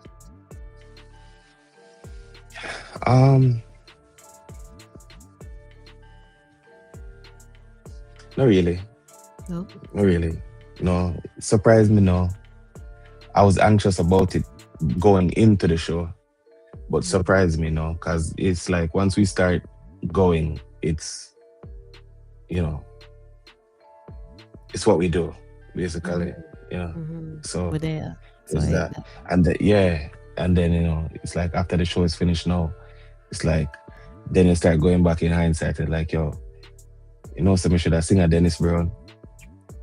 You know what I mean? Like in the encore part, like I should have did the Dennis Brown type of thing. But because it was like I came on in the Bob Marley segment, so it's like I just kept with that, but I was performing it in my way, Mhm. and I didn't want to, Disrupt the go flow. over time. Yeah, what I mean. I didn't want to do anything different or too different than what the producers had in mind either. Mhm. Yeah, I so get it. being respectful and them something there. But that's smart because you want to put yourself in a position where you'd be invited to do another one, right? Or a bigger Yeah, one. You 100%. just never know, Yeah, right? So you never want to disrespect the vision of the musical director and all of the people that are involved in that process. So I think it's yeah, actually really smart of you to be mindful and be like, all right, this is the vein that we're in. Not gonna open up that artery. I'm just gonna stay in this vein, and yeah, we'll just keep going that way. And then who knows, like down the road, it might be like, hey Kirk, yeah. that encore you did. Can we talk about that? Like, what do you think we should do next time? You just never know. Right. What avenue is gonna And take you down. the producer, one of them was in like tears, like she was bawling when the show was done, Oh, because I knew that she probably felt like we weren't not capable. I think she was probably wondering if she made a mistake by hiring us, uh, because they came to the rehearsal and it didn't look like we had everything together. None time. Yeah, it looked like oh, that stressed me out wicked, because I'm like, yo, my percussion player is not here. My bass player never showed up because it snowed and he lives in Barry. Um, and then one of my backup singers met in a car accident. So she was feeling pain and couldn't forward and thing. And I was just like, yo, Jaja. And then these people come in, briefcase and proper professional, and people are still trying to learn the songs, and this is 2 days before the show, right? And then um the dress rehearsal the day before the show, percussion is not there again, and we're waiting for the replacement for the backup singer to come all the way from Ajax. So she had to pay a $95 Uber to come there. And they're like, then if she's just coming down, she don't know the songs, how's it going to go? Tomorrow's the show. Tomorrow's a show. And um you could tell that she was just like, this is going to be a shit show. Yeah. Like, this is so, like, you could tell on her face, like she didn't want to say nothing to me She's to like, offend me, oh no. but she's like, What and have I then done? and then the day of the show, my bass player misses sound check, and then What it are was they just doing? like, and then it was just like, you could see on her face is like, this is the worst. I will never ever do this ever again. And then they're like, okay, 10 minutes till showtime. Everybody needs to be in place and all that. And she goes out in the crowd, and then we do what we do. We do what we do, and she come back, she's crying, and I could tell in the encore, like when time they start like calling for us to come back on, like she just kind of like put her head in her hand, and just like, I can't believe, like, this is so great, this is amazing, this is perfect. Yeah. So yeah. That's funny. You give the woman a heart attack. It wasn't me. I almost had a heart attack, because I was I like, get it. It was like just like what is this? yeah, because I almost had a heart attack. I got sick. Like right, like the week before the show, I got sick. Yeah, that's right. Because I the had last, you were like, I have the flu or whatever. yeah, but that was just like stress induced, I'm sure. Because Yeah, I'm just sure. like, I just got back from Trinidad, and then I'm doing this, and then nobody know nothing. I was just like, oh my God. So yeah. I'm so happy it worked out. Yeah, man, me too. Oh man. And then, well, before all of that, you went to Botswana. Okay, I know what brought you there, but maybe the massive doesn't. So what brought you to Botswana? I was a part of a Music Africa delegation from Afrofest. So I was charged with representing Jamaica and Toronto in Botswana. So now the interesting thing about Botswana, I don't know how true it is, but I'm the first reggae artist to ever go to Botswana. Really? Yeah, not dancehall, reggae, like Reggae. straight Yeah. Yeah. Yeah. reggae. Yeah. I think Shaggy has been there, Sean Paul has been there, but mind you, their dancehall are more pop, so Pop. Yeah. Pop it right. plays there and whatever not. But for reggae, I'm the first to go there, Yeah. and you could tell too because it's like the younger people, they didn't understand one thing that was happening because they just wanted to hear Afro house, like Yeah. Afro, not Afro, I'm a piano and them thing there. Yeah. Yeah. But the older people, when I came up on that stage, boy, they were bawling like proper, Proper tears. yeah, like, oh my God, we've always wanted this to come to Botswana. I've waited my whole Wow. life. My parents used to tell me about you guys from Jamaica and this, that, and the third. And, I'll send you videos after. Yes, please. That's Yeah, amazing. like this one lady, she was just like, I've never felt more at home than before you came on. Like now that you went on stage, like I'm proud to be African. And she was just like, I never even knew that Jamaican people love Africa like that. Yeah. And I was like, we do. Like I have the tattoo of Africa on my wrist, like, and when she saw that, she was just like, Start bawling.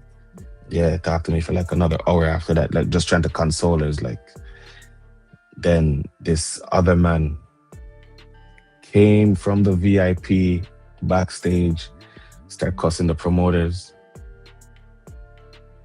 hold my hand, and he's like, yo, how dare you bring this man to a bullshit festival like this? Don't you see that this is a work of art? This needs to be by the Prime Minister's house. Like this needs to be in the stadium, him by himself. Like, don't bring him back to these young people don't understand what they just witnessed. Like this is Bob Marley that we're looking at here. Like this is like just going off cussing people. And he's like, yo, when you're coming back to Botswana, And say you're going have back, your right? have your people. I should be there in like the next 2 months or something like that. But they're like, yo, have your people call my people and we'll start at everything and get it going, And yeah, it was just like even getting there. I never slept the whole 21 hours, like just out of excitement because my first time in Africa, right? Ah, And it's like, and I love traveling, so it's like my screen was on the map most of the time. see where you're So going. Oh, that's so cool. yeah, so I think it's so weird because it's like we took off from Toronto like at 10:30, 11 o'clock, and then 2 hours into flight it's midnight, like full darkness.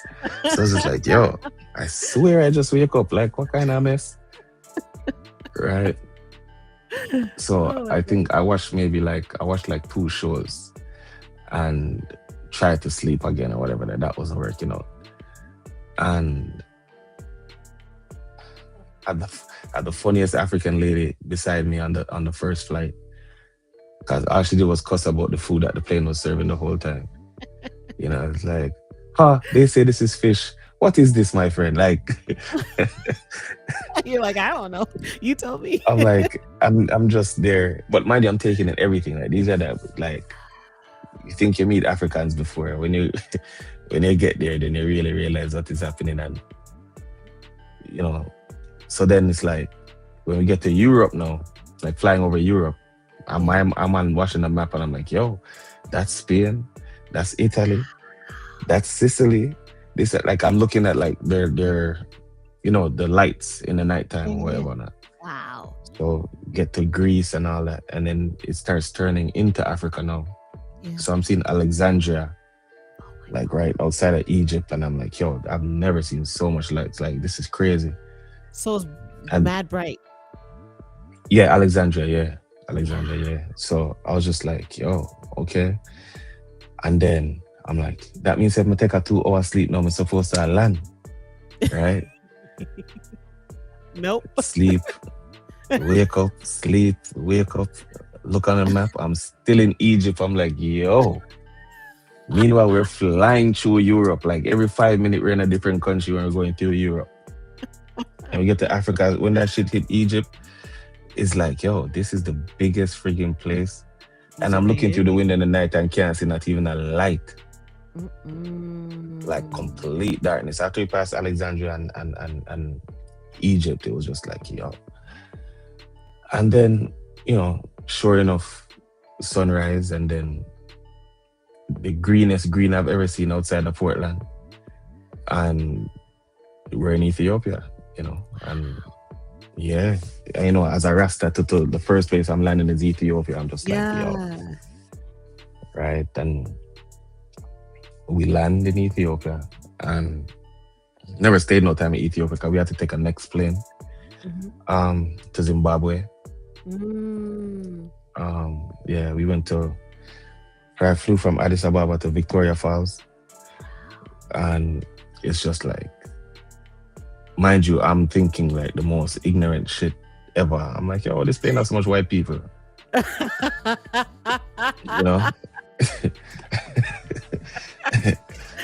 Oh my God. I'm like, yo, there's more white people on this plane than black people. Like, I don't understand what's going on. Like, yeah, something right here. What the freak's going on in Botswana? You know what I mean? I'm thinking like, yo, what's going on?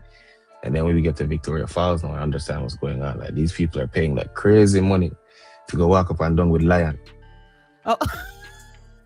And they want the safari experience. Yeah, they want some lion. They want, I don't know, they have something with like being scared to death. Lion. Yeah, there's no way. Yeah, all right.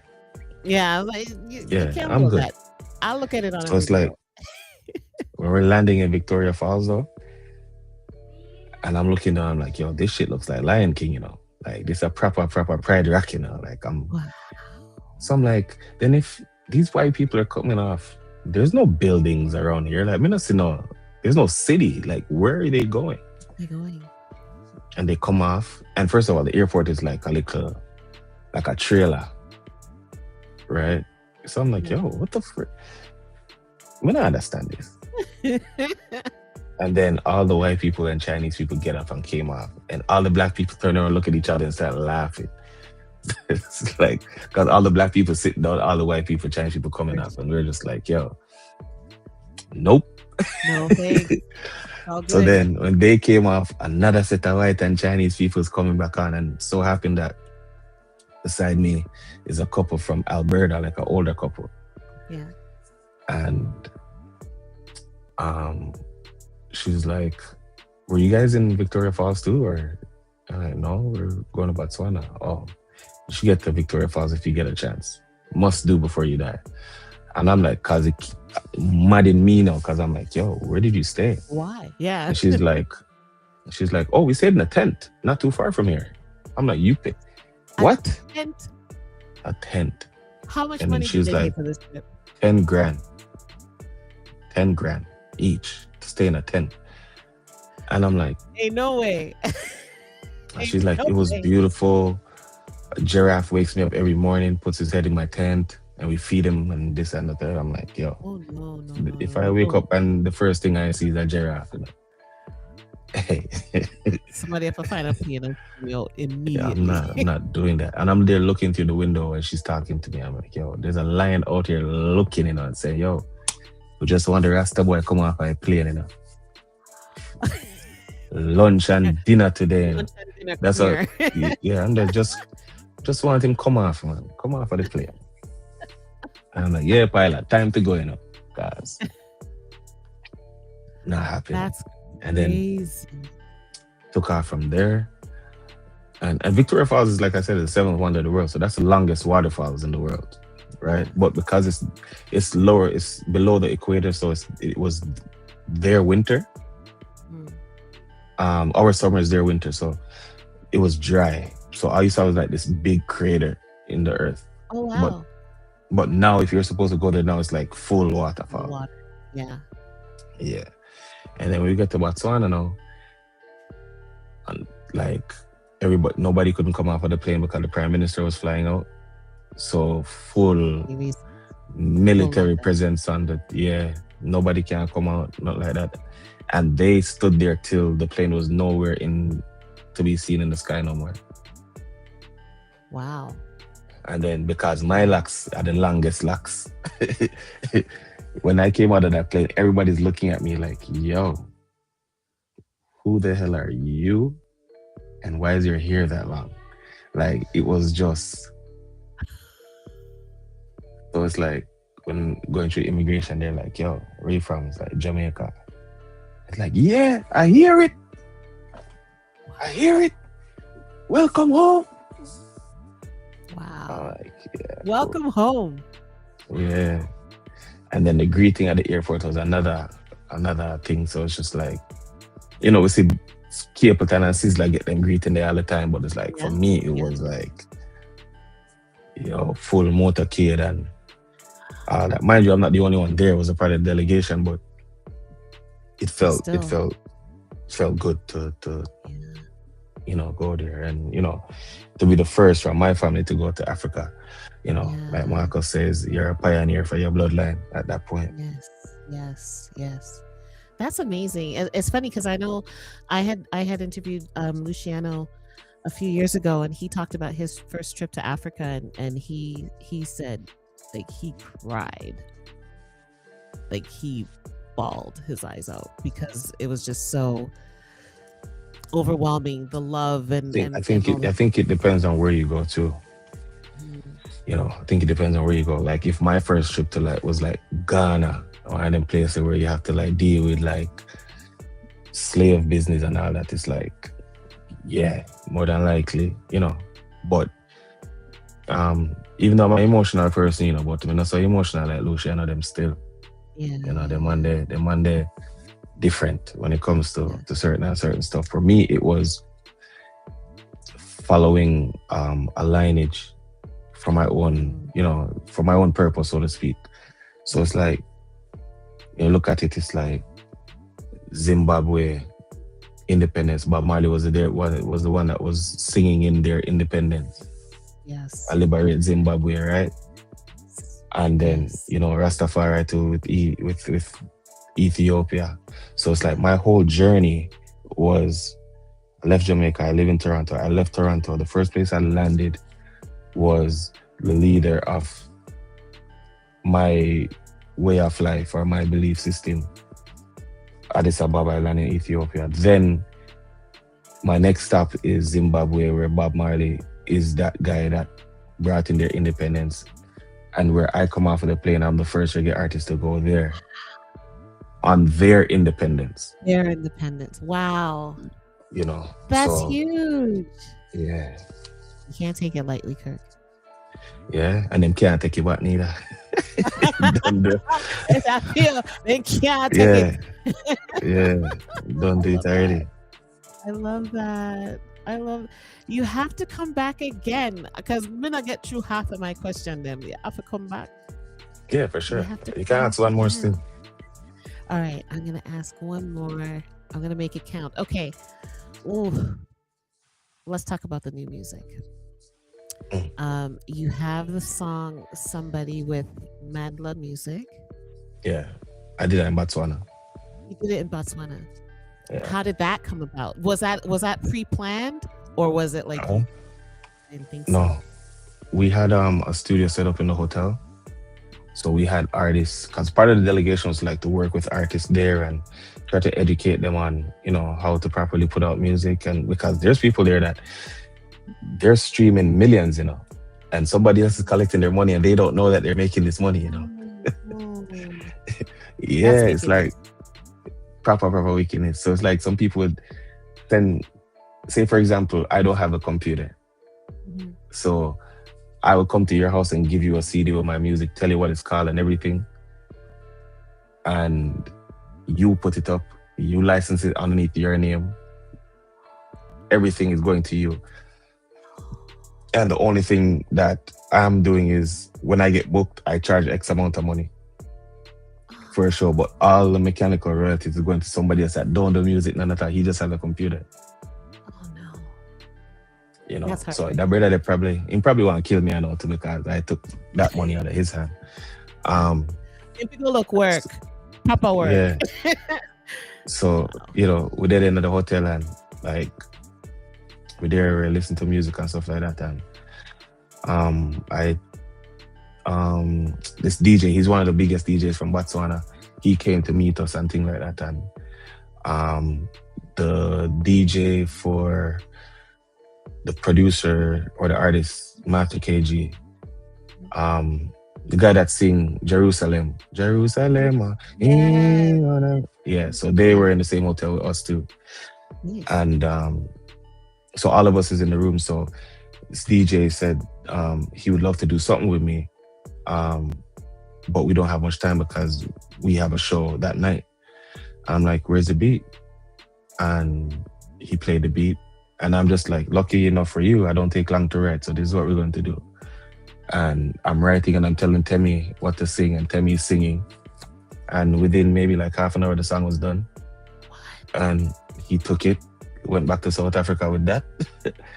And then Manla came over to me, hear what he liked and thing. I was like, big bro, I have a song. I really like to have you on it. And I heard the song and I was like, yo, I don't even know what you're saying, but it's tough. And I said, before I leave, I'll do it. I promise you I'll do it before I leave. And the night before I left, I was up until maybe like 3 a.m. with him, Yeah. just, Just you know, finishing just that song. finishing it. Yeah. So now we're trying to, I have to find the money to go back to Botswana to shoot the video properly Yeah. and, and get that done, And then other than that, I also have a song with Luciano. Really? Mm-hmm. Yeah. When is it releasing? When is it coming out? I'm so We don't know excited. yet, Sorry, but I'm geeking. yes, that's done. Catch a joke. The day Luciano recorded that song was the day that I found out I was going to Botswana. Really? Yeah, because we were in Fredericton for a show, and then we came back, and Luciano called when I was at the airport, and he's like, he's ready to voice a song. So I left Fredericton, went straight to his hotel. We set up, Joshua Lucas set up everything and took the recording, and left there, went home, fell asleep, phone ring, and manager say, yo, do you want to go to Africa? I'm like, can I eat that question that time? What? He's like, okay, so you leave in 2 weeks. I was like, in 2 weeks? 2 weeks. Yeah, and that's how I got to Botswana. It was, like proper, no, you're leaving now type of thing. How do you prepare for that? Like mentally, all of it. Like how do you prepare for that? I don't know. But there's one thing about Peter and like the whole Afrofest team, it's like their money is always where their mouth is. So if they say that this is what is happening, this is what is happening. I get it. It's a good group of people to be around.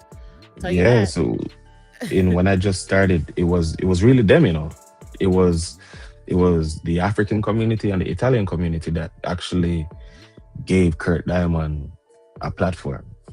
Wow. Yeah, it wasn't the Caribbean thing. Like I would realize that if I was doing anything me and the bartender.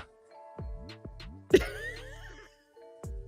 Right? And then It's if so I was doing true. anything African, it was one or heap of people. I was doing the Italian community, they brought me to even the Country Music Awards. Wow. Yeah, they brought me to the Country Music Awards and made a big deal about me being a Juno Award winner and standing ovation because I'm Kurt Diamond. Like, these people have no idea what the hell I sing, but they felt the need to give me Your a 5-minute flowers. standing ovation because, Yeah. So they're the ones that really did it,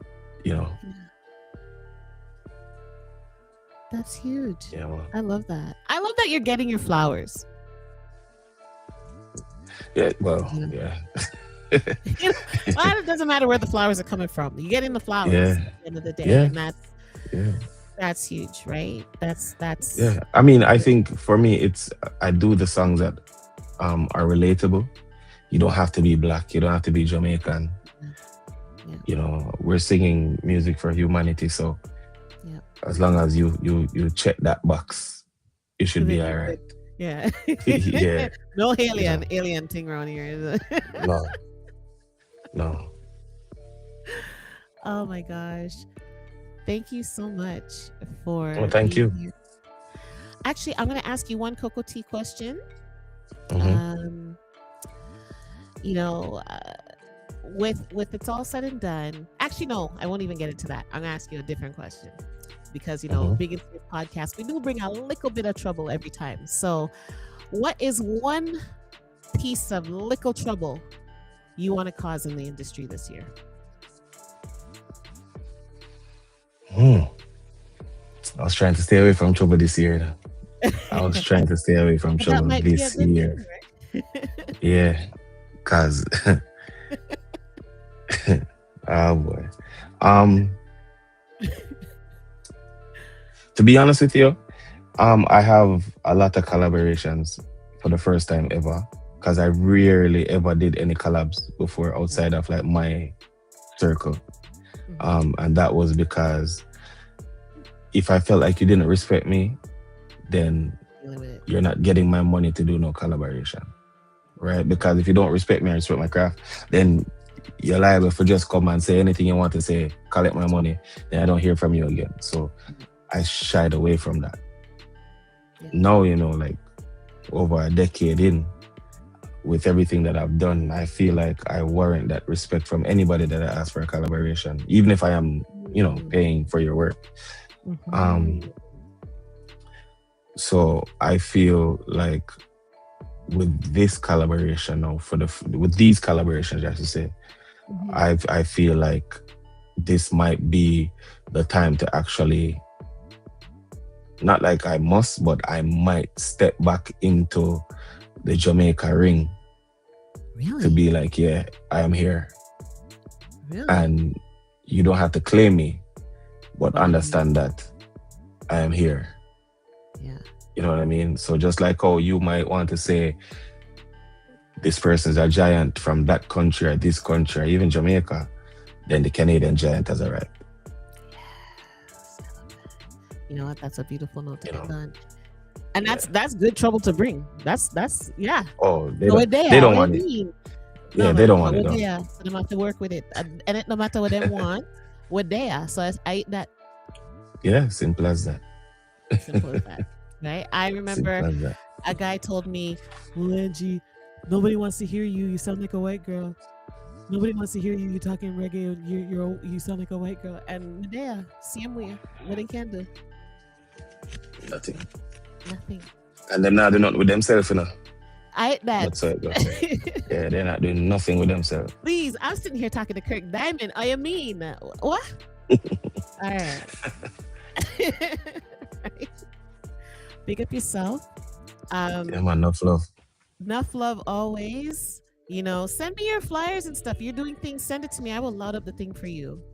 And like I said, I Yeah, was for really sure. sad that I missed your last shows. But Kirk is winter. I really leave my yard in the winter.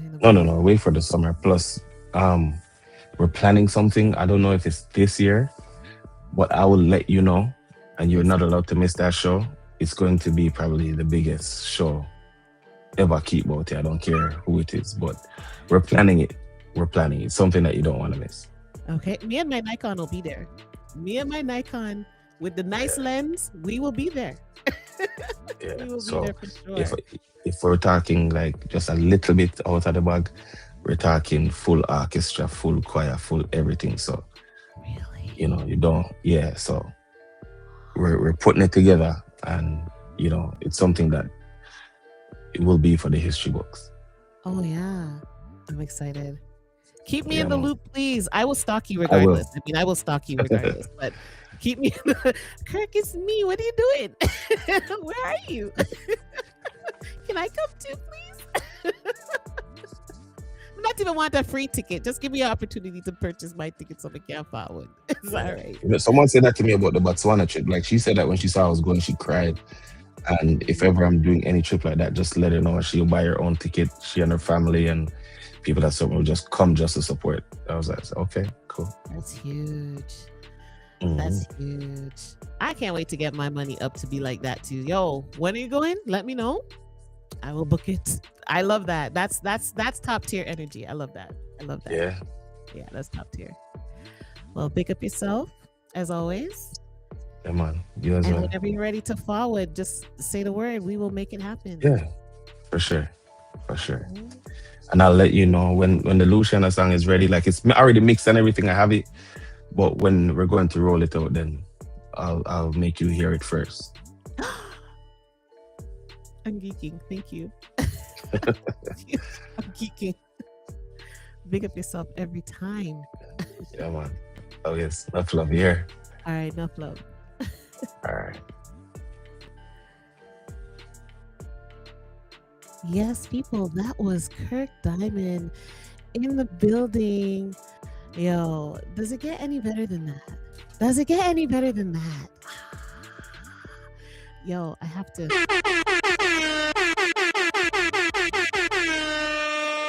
Sorry, I had to get a little trigger happy for a minute there. So, as we move, as Kirk would say, as I would say, what Kirk would say, we're gonna keep it going. We're gonna keep it going, man. All right. So, where am I? Hold on. I think I'm in the wrong. Nope, I'm in the right place. I don't know what's going on with my notes. Give me a second. We will sort it out. All right, so we're gonna finish off with Cocoa Tea, and then we're going to get into our vinyl reflections segment, and then we're gonna close out the show because so we're gonna run a little bit longer then, but that's okay. So getting back into Cocoa Tea, after talking to Kirk and reasoning with him, I'm thinking about lineage and how his trip to Africa alone, different punctuations along the way that would bring him throughout the lineage of music and of Rastafarianism and all of that, in order for him to then land in Botswana and be the first Jamaican artist to perform there.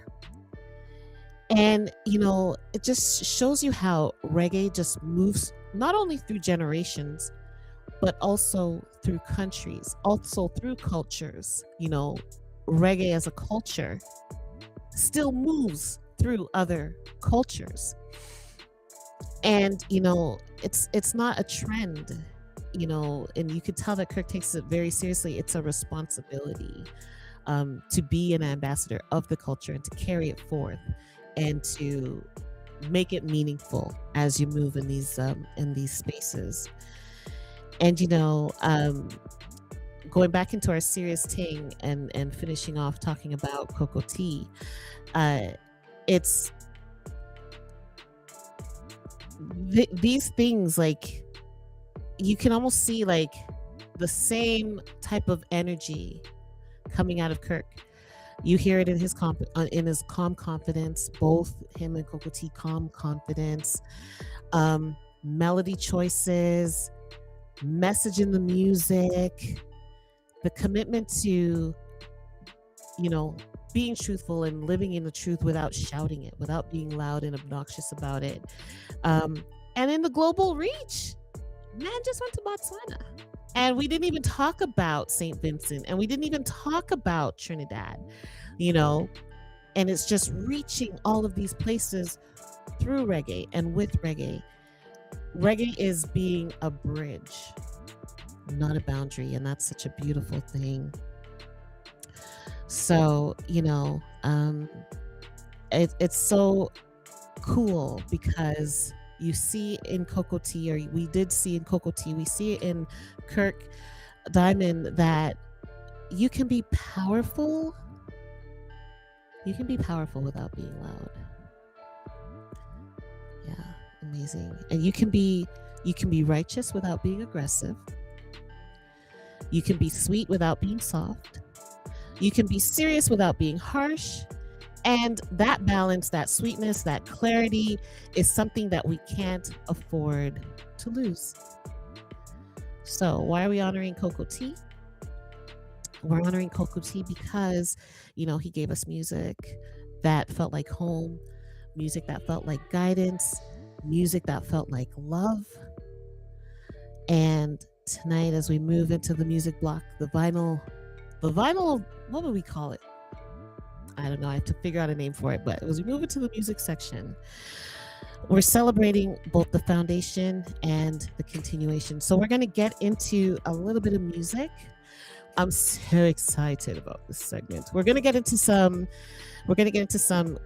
Cocoa Tea, and then we're going to get into some Kirk Diamond, and then we're going to close out the show. So stay with me. We're still rocking, we're still vibing as we move. All right. So, wait. So this track is what would I say? This track from Cocoa Tea was or is my favorite Cocoa Tea track. It has brought me through when you second guess yourself in relationships and stuff like that, it has brought me through all of that. It is, let me turn off my Casamigos. I want to say shout out to Wheelie Down Productions for my Casamigos rhythm. I want to say shout out to Wheelie Down Productions for my Big and Serious podcast logo. I want to shout out Calvin from Aiming for Greatness Photography for my brand new Angie Goodas logo. If you want to see that logo, you got to go over to the Angie Goodas pages and things like that. And actually, before we even continue on that, I should probably let you know how you can find us. So if you're looking for a Big and Serious podcast, man, if you just type in Big and Serious podcast, you'll find us. We're on Instagram, we're on Twitch, we're on Spotify, we're on Rumble, and we have our Facebook page. So I'm going to ask you to go over to all of those entities and like and subscribe. Yes, make sure. And before we get into the music segment, I will let you know that there is no show next week. The Goodas is going to be on vacation, baby. Yeah, we on vacation. So there won't be a Big and Serious podcast next week. But you know what? I'm debating it out. I'm going to see if I can make it happen. I might actually do a rerun. I've never done that before. This will be the first time in the history of Big and Serious podcast, but I might actually do a rerun and I will replay the Laser Current interview. I interviewed Laser Current last year on March 28th. Wow, it's almost a year ago. And we lost him last night, I guess. Early this morning, we lost him. So we're going to play a tune from him as well. But like I said, we're going to get into some music. And this one is my favorite Cocoa Tea track. It is Good Life by Cocoa Tea. And now. Ooh la da da da. This is what my baby said to me, Lord. Oh dear me. She say she want a good life, no one to cause her pain and strife. She want a good life, no man to cause her pain and strife. You know what? I have to haul and set it again. I have to haul and set it. What happened? Play. What? Don't play with me, no. Don't rap with me. Ooh, la, da, da, da. This is what my baby said to me, Lord. Oh, dear me. She say she want a good life, no one to cause her pain and strife. She want a good life. I am going to ask you on TikTok, tap up the screen, share the live. Yeah, man, we're still there. We're still there. Don't look up that trouble, you see. One with a rock like a rocking ship. One a love that's steady as can be. One that brings back memory. She want a good life. no man to cause her pain and strife. She say she want a good life, no man to cause her pain and strife. She's been in and out of loving, and she says she must confess she been used and abused, but there's no more time to lose. Oh no, because she want a good life, the man to cause her pain and strife. To say she want a good life, the man to cause pain and strife. Hear this. She want a man that's filled with ambition, one who'll sit down and set up a plan. The future is secure for all life long. She want a good life, the man to cause her pain and strife.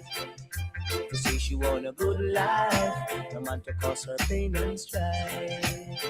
Well, she is a sweeter than Cleopatra. She's got style, she's got class. Any man would want to pass, but oh no. She say she want a good life. And let me tell you something. If you can provide a good life to a woman, if you can drop that type of bomb on the woman, guess what?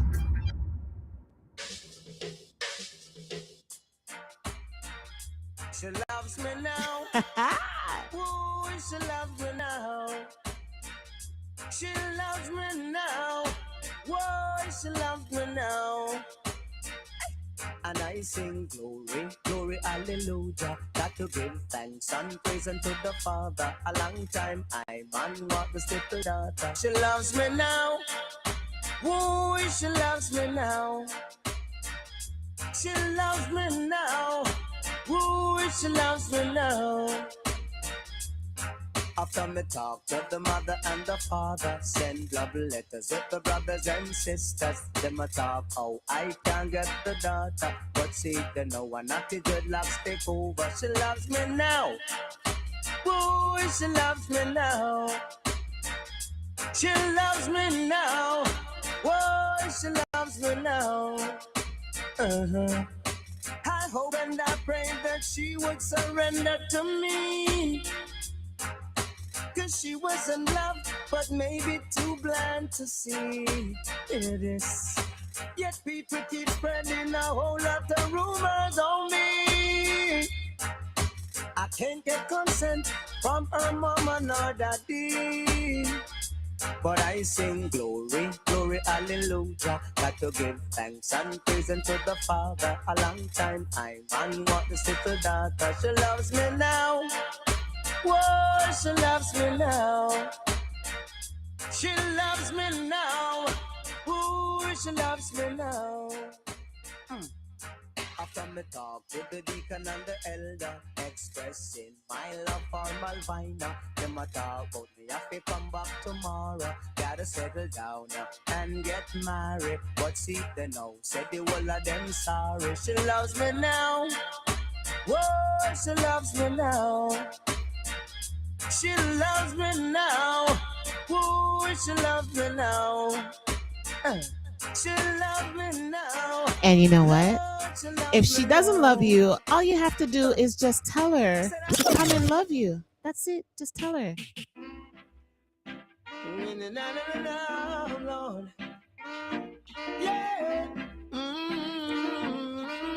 Baby. True loving don't come easy. Hold me and squeeze me. I wanna feel your magnet to my steel. So come love me or leave me. Please me, but don't tease me. I wanna feel your magnet to my steel. It's a pathetic feeling, a touch I can feel. Not only someone to give me my meal, but someone who's always there for I for real. I need a love that is strong, someone that I can depend on. Yes, when I'm down and out, I need an helping hand. She will be always there for I for real. Because true loving don't come easy. Hold me and squeeze me. I wanna feel your magnet to my steel. Love me or leave me. Please me, but don't tease me. I wanna feel your magnet through my steel. Mm-mm. Come a little closer, you will see. Girl. I'll care for you, you'll care for me. Well, that's the way it ought to be. True loving is no partiality. So come love me or leave me. Please me, don't tease me. I wanna feel your magnet to my steel. True loving don't come easy. Hold me and squeeze me. I wanna feel your magnet to my steel. This voice is just so I wanna smooth, feel your eh? magnet, baby. Yes. Wanna feel it to my steel. I wanna know your love And you is know, we real. have to give thanks. We have to give thanks. So I'm going to close out the Cocoa Tea segment with a very important song he did in his career.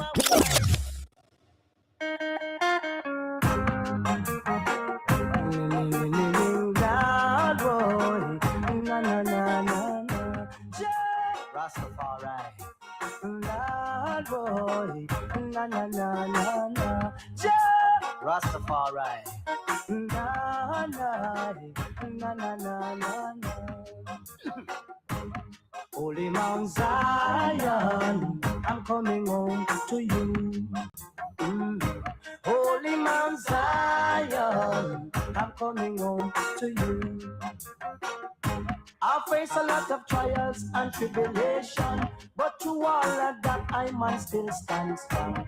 Giving thanks and praise to the Almighty One, and looking forward to reach Mount Zion. And I man say, Zion, I'm coming home to you. Holy Mount Zion, I'm coming home to you.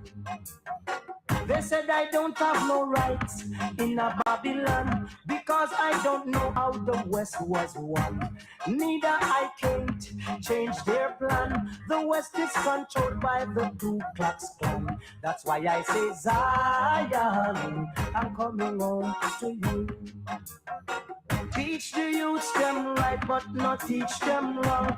Jackal up on the youths, cause the youths are strong. Look to Africa, that I feel your mama land. And down Africa, where you find Mount Zion. And I man say, Zion, I'm coming home to you. Say, Holy Mount Zion, I'm coming home to you.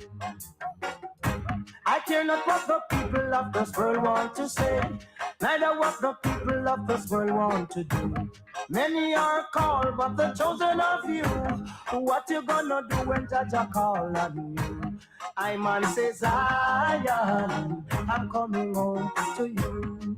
Oh, Holy Mount Zion, I'm coming home to you. I faced a lot of trials and tribulation, but through all of that I must still stand strong. Still giving praise to the Almighty One and looking forward to reach Mount Zion. And I man say, Zion, I'm coming home to you. All right. So, foundational artist, we lost him March 11th, 2025. It took me a year. I did say, if you go back to that episode, I don't remember which episode it was. It's in the archives of the Angie Goodas page on YouTube. Please go over there, like and subscribe. I'll get my girl to tell you. Like and subscribe. Yeah, go over there, like and subscribe. Whatever platform you're watching on, tap up the screen, like, follow, all that fun stuff. I lost my train of thought. I lost my train of thought. Anyway, dang, I lost my train of thought. But anyway, Cocoa Tea was the foundation. And yes, we lost him a year ago. And a year ago, I said, I'm not ready to spotlight him. I didn't want to spotlight him when everybody else is spotlighting him because he passed away. I wanted to do it when maybe nobody's really saying his name. And so, Coco T, I will always say your name. I'm going to continue to say your name as long as there's breath in my body. I will say your name. So, we then had such a beautiful reasoning with Kirk Diamond. Um, and you know, people, I didn't even scratch the surface of the things I wanted to ask and the things I wanted to talk about. So definitely Kirk will be back in the building. And you know, as he continues to grow and move in his career, we're gonna have a lot. We just gonna have stuff to talk about. We have a lot of stuff to talk about. But this song, you know, is this gonna be Juno number 4?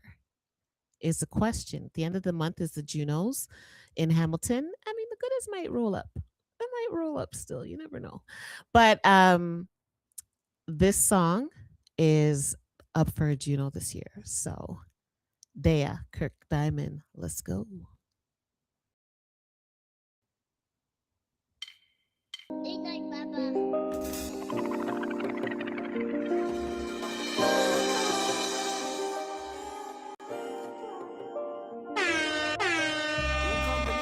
Ting with the people and what I want call the day, yo. Play by the king for love is all I bring is out. Well, I remember Sunday night when Mama feel with the at church. Ratty pick we up and then we gone down a crystal blue. At Market Gate and sometime with the delay. The church people are passing, say Kirk, make sure they don't see you. Scarlet Road when my uncle them a plan it. Cause impression I keep on all the sexy girl them rum it. Them a pre the one them who them want to sit down on it. Spanish town rocking and many and about no chronics. But that day did come when the iron bird said it was time for us to hit the sky. And to everything I knew and loved, I had to say bye-bye, Earth. But you know I never back down. If you feel me left Jamaica in the background, stop. Cause everywhere we go in the world, we make them know say you're the day. Second on me king, you know me team when time we're there. Forward on the song, them way you sing when time we're there. So when they hear the crowd, I bust a blank. It's just a yardie stamping at the dance to make the people know we're there. I know we walk, I know we talk, you know we're there. Show the whole world out for at the clocks when time we're there. So when they hear the crowd, I bust a blank. It's just a yardie stamp.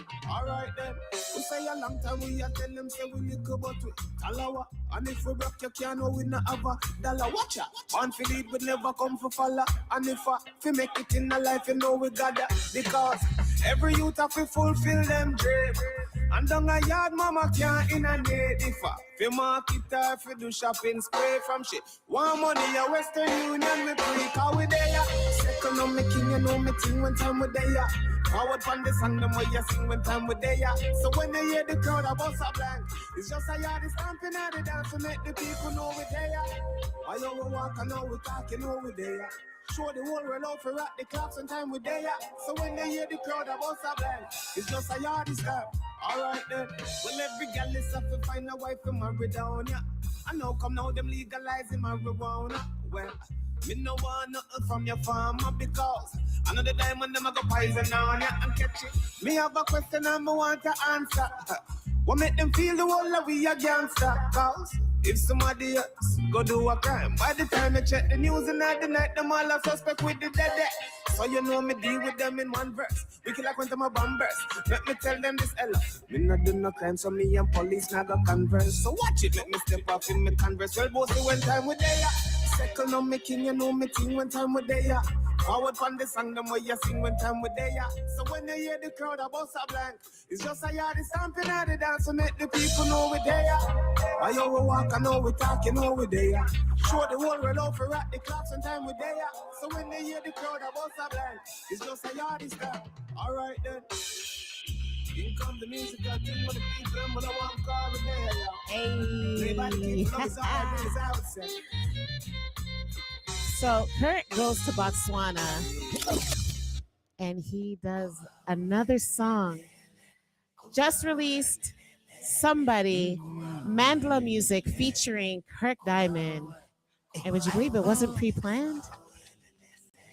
Listen cleanly.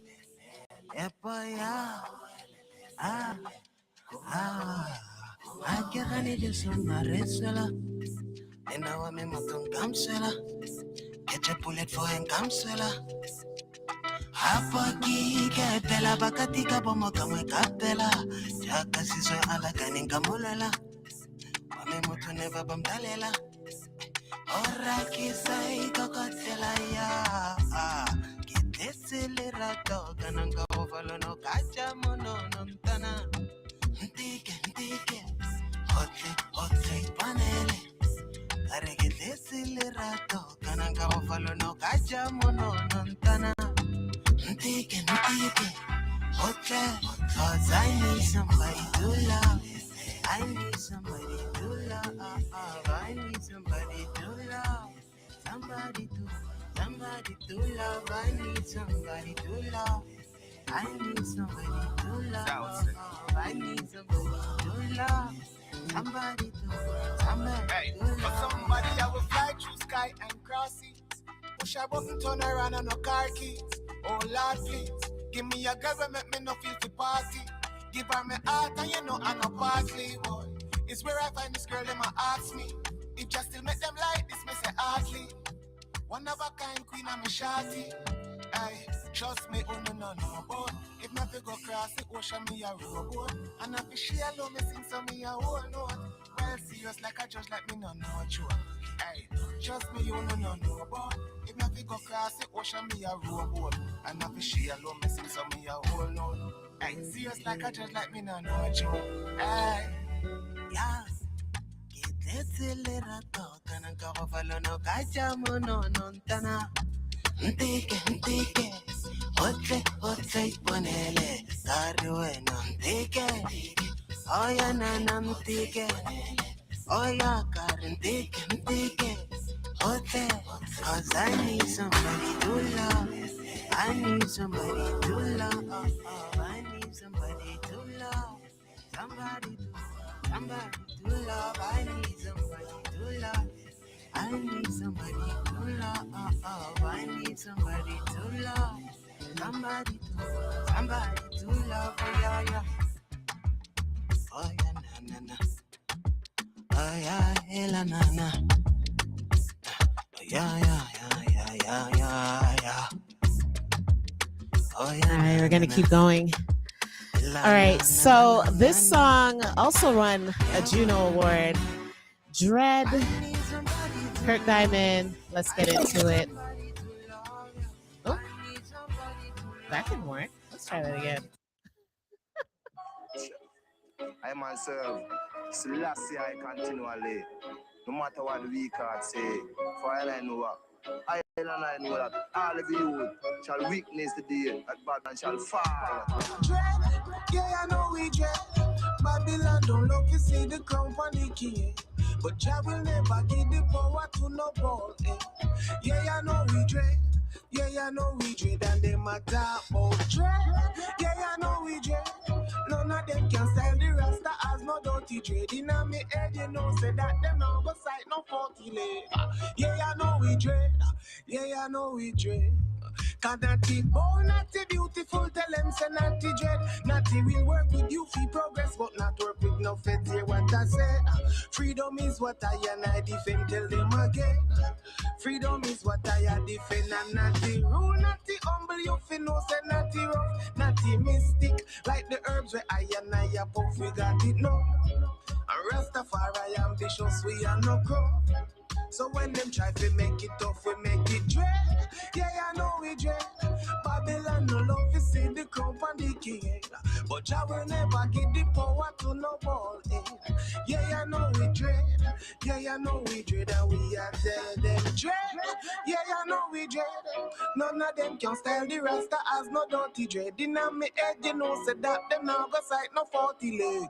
Yeah, I know we dread. Yeah, I know we dread. Cut through the window, I throw my comb.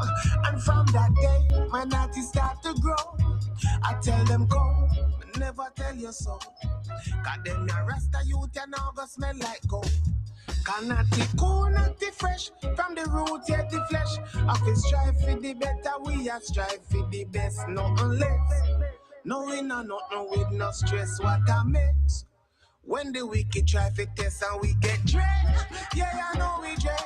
Babylon don't love to see the company king. All right, so this next Kirk Diamond track that I'm gonna run is Ragamuffin, and I feel like he shows his talent in this song as well. This is where he gets into like the fast DJing on the rhythm. He rides the rhythm in this song. Not that he didn't in all the other songs, he definitely does. But I have an affinity for Ragamuffin, so let's get into some Ragamuffin.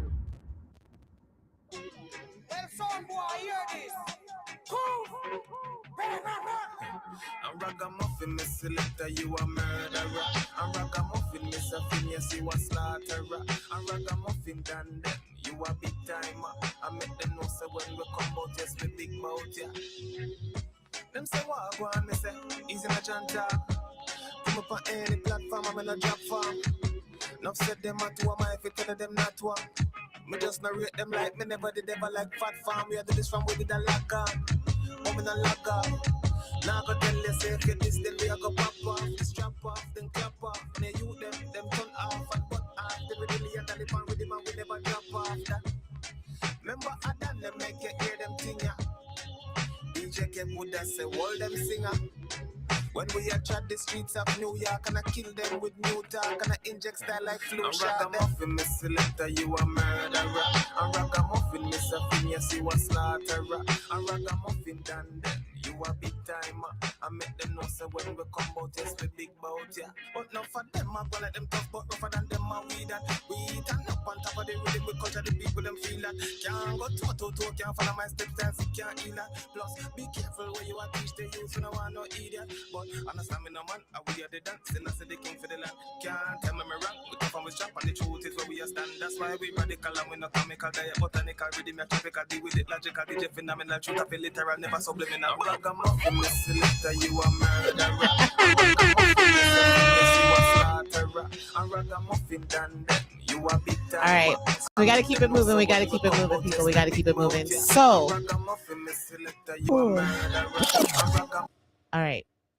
So, like I said earlier, we lost late. Oh, my dog is growling to go outside. Yeah, I feel weird, brother. I know you feel weird. We lost laser current. It cuts deep. Let me tell you, back a year ago when the Goodas was like, all right, I guess I'm gonna do my own podcast, and I really, wasn't even really sure of, what that really meant and what that really looks like. I approached Lisa and I was like, can you come on my show? And I think at the time I probably only had like 5 followers, maybe just 5 followers, to be honest. And he acted like my show was a big deal. He treated it like a big deal. And even through all the tech issues, he was patient. He told his story. And I wanted to circle back and bring him back on the show to talk to him again, and just never got the chance. Like I said, it hasn't even been a year yet since he was on the show. I will always respect him, and every time I met him, every time I saw him, he was just so humble and cool and amazing. And I remember when he came out with AI, the song AI, he put the CD in my hand and was like, yeah man, listen to this, I have that CD. I will always keep that CD. So, we are going to miss you, Mr. Music. Your energy, you just always had positivity about you, and you just beautiful spirit and personality. So this song is Mr. Music by Laser Current, as we pay homage to someone that we just lost.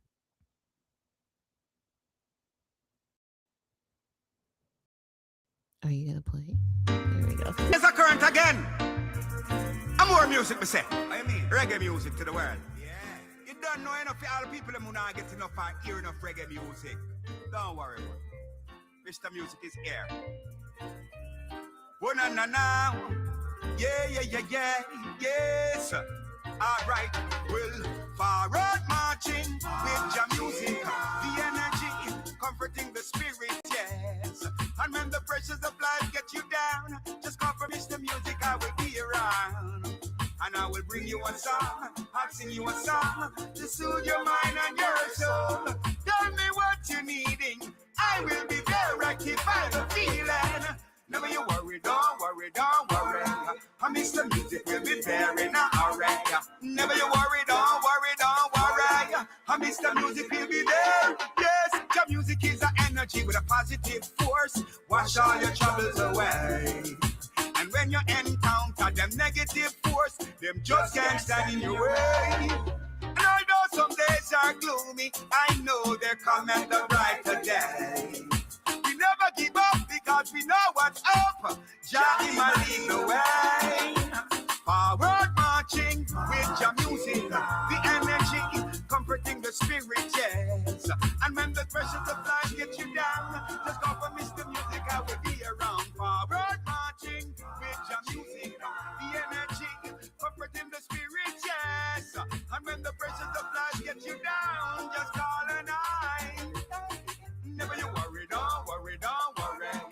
Mr. Music will be there in a hurry. Never you worry, don't worry, don't worry. Mr. Music will be there. Oh, never you worry, don't worry, don't worry. Mr. Music will be there in a hurry. Never you worry, don't worry. Mr. Music will be there. I know that you're waiting for music to shine like the sun and star. Well, here comes laser current with a positive vibration. I'm gonna take it to each and every nation. Wanna see the people that in a big celebration. This reggae music are the foundation, yes. So let me tell you there is no limitation. The most high is inspiration, yes. Forward marching with your music, the energy, comforting the spirit, yes. And when the pressures of life get you down, just call an eye, yeah. Forward marching with your music, the energy, comforting the spirit, yes. And when the pressures of life get you down, just call an eye, yeah. So never you worry, don't worry, don't worry. Mr. Music will be there in a hurry. And never you worry, don't worry, don't worry. Mr. Music will be there. Yeah, yeah, yeah. So don't worry, don't worry, don't worry. Mr. Music will be there in a hurry. Don't worry, never you worry, never you worry. Mr. Music, Mr. Music, Mr. Don't worry, don't worry, don't worry. Mr. Music will be there. Mr. Music will be there in a hurry. Yeah, rest in peace, sir. Thank you for the music.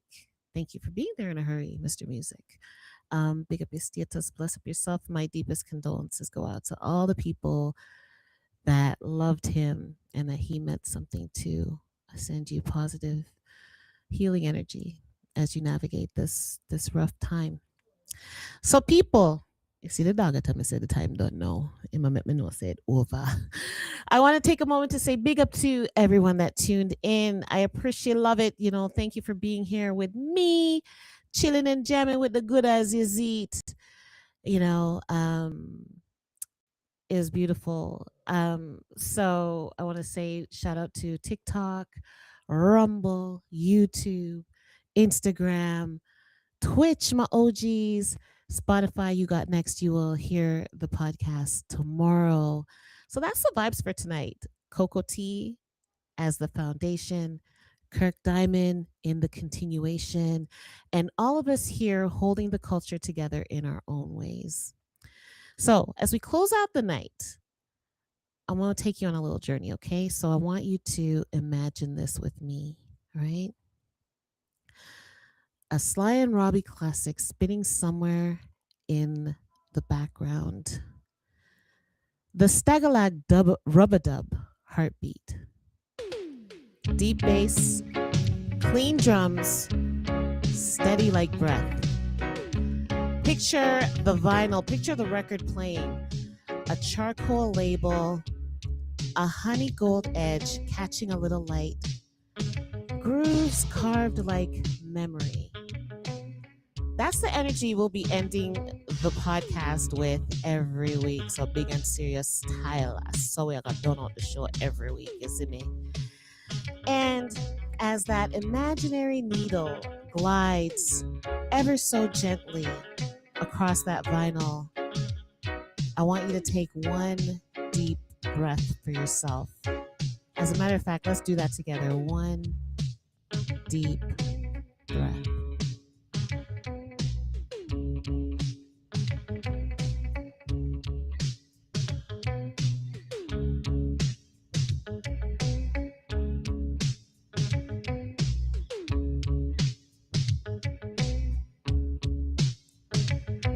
So I'm going to ask you to walk good, stay blessed. Remember, there's no show next week, right?